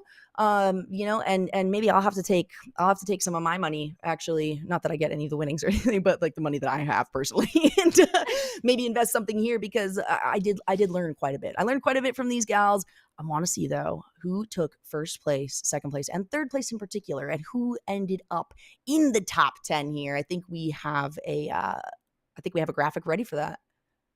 Yeah, let's see it. Let's roll it in. Let's announce our winners of the Fortnite finals. It is here. It is dusted. We are just waiting. And there it is. Whoa. Team Muffy and Daya, 98 points. Lola Blood, Victoria, after a monumental map number 2, finding themselves in second place, and Fran with a big game number 3, 84 points. That's super impressive. Fran taking home that $500 worth of Benefit Cosmetics product, $2,500 to first place, $2,000 for second place. Congratulations, because look at that, the point differential, Jolly, 34 points between third and fourth. So at least it wasn't like someone missing out by 1 point. It was kind of a landslide. Massive, actually. So you know what's really interesting is there's a 34-point difference between 3 and 4, and the difference between 4th place and 10th place is only 11. So that just goes to show you how much of a disparity there can be, when you start to rack up those points. And 3 rounds cumulative, hey, it shakes things up, right? We see Campbell Noodles down there. They still managed to lock themselves in to top 10, but they ended at 7th place with 44 points after winning round number 1. I absolutely adore the fact that we've had kind of a shaken up leaderboard every single time we've taken a look at it, and I love to be surprised by something like this. And I think everybody could be surprised to say that Lola Blood and Victoria, they didn't take first place, and in fact they were down by 10 points to Moxie and Daya, who we said their names so many times during that broadcast, and they did perform incredibly well. Next time I want to see them hit 100 though. Yeah, for sure. They're so super close. But you look at the scores that we had in each of the qualifiers, they were either just over 100 or maybe at like 120. So this is incredibly on par for the scores that we were witnessing throughout the qualifiers. But congratulations to all of our teams that competed here today. And Team Mystic in 8th place, we saw them looking to put themselves into winning that victory royale in contention in that round number 3. It just didn't manifest per se. Couple rogue teams going forward and pushing the issue to them, kind of taking them out. But hey, breaking into the top 10. And welcome to SpongeBob and Patrick for rounding out our top 10 with 39 points. That's beautifully done. Beautifully done. I love to see finals. I love accumulations. I love stats, you know what? And hopefully not only do these gals get to go home with stats, but hopefully they get to go home as well with an ego boost. Some of them are going home with money and maybe even some clips that they can add to promote themselves continuously and maybe work on becoming a professional gamer. Whether you're in it for that or you're in it for the funds, it doesn't matter. I'm so glad that we have events like this now that we're able to, really show women and kind of, I don't know, put women under the spotlight, because I feel like in games we don't get enough of that aside from the in-game characters that maybe we don't agree with. But it has been an absolute blast here, Tiff. It was such a pleasure working with you. I'll give you one last kind of a send off, I suppose, before I close out this broadcast, because that is going to do it. That's going to do it for us. It was a monumental time here at the Benefit Cosmetics Game Face Tournament featuring Fortnite. Congratulations to all of our players, all of our production behind the scenes, everyone involved in this. Thank you so much. And hey, we hope to see you at the next one. So I'm just really happy that I was about to be a part of this and alongside you, Jolly. Absolutely. Yeah, it was wonderful working with you. It was wonderful finding some new faces, learning stuff about makeup. And hopefully, maybe I might reach out to some of these women and be like, what should I get? What should I buy? I need some of your advice, because hey, we all need help in different aspects of our lives. And that's kind of the purpose of these, is to benefit everyone. Speaking of benefit, make sure you go and buy some benefit products if you want to make your game face show up in your personal broadcast or stream, and maybe we'll see you in a future tournament. Fingers crossed that we get a lot more coming out of this. Thank you guys so much for supporting, for following, for playing, no matter what aspect it was. Hopefully we will see you and your name in the next event here with Benefit Game Face Tournament featuring who knows what. So until next time, I have been Jolly. I got Spider Tiff along with me for the ride. Thank you guys and have a fantastic night.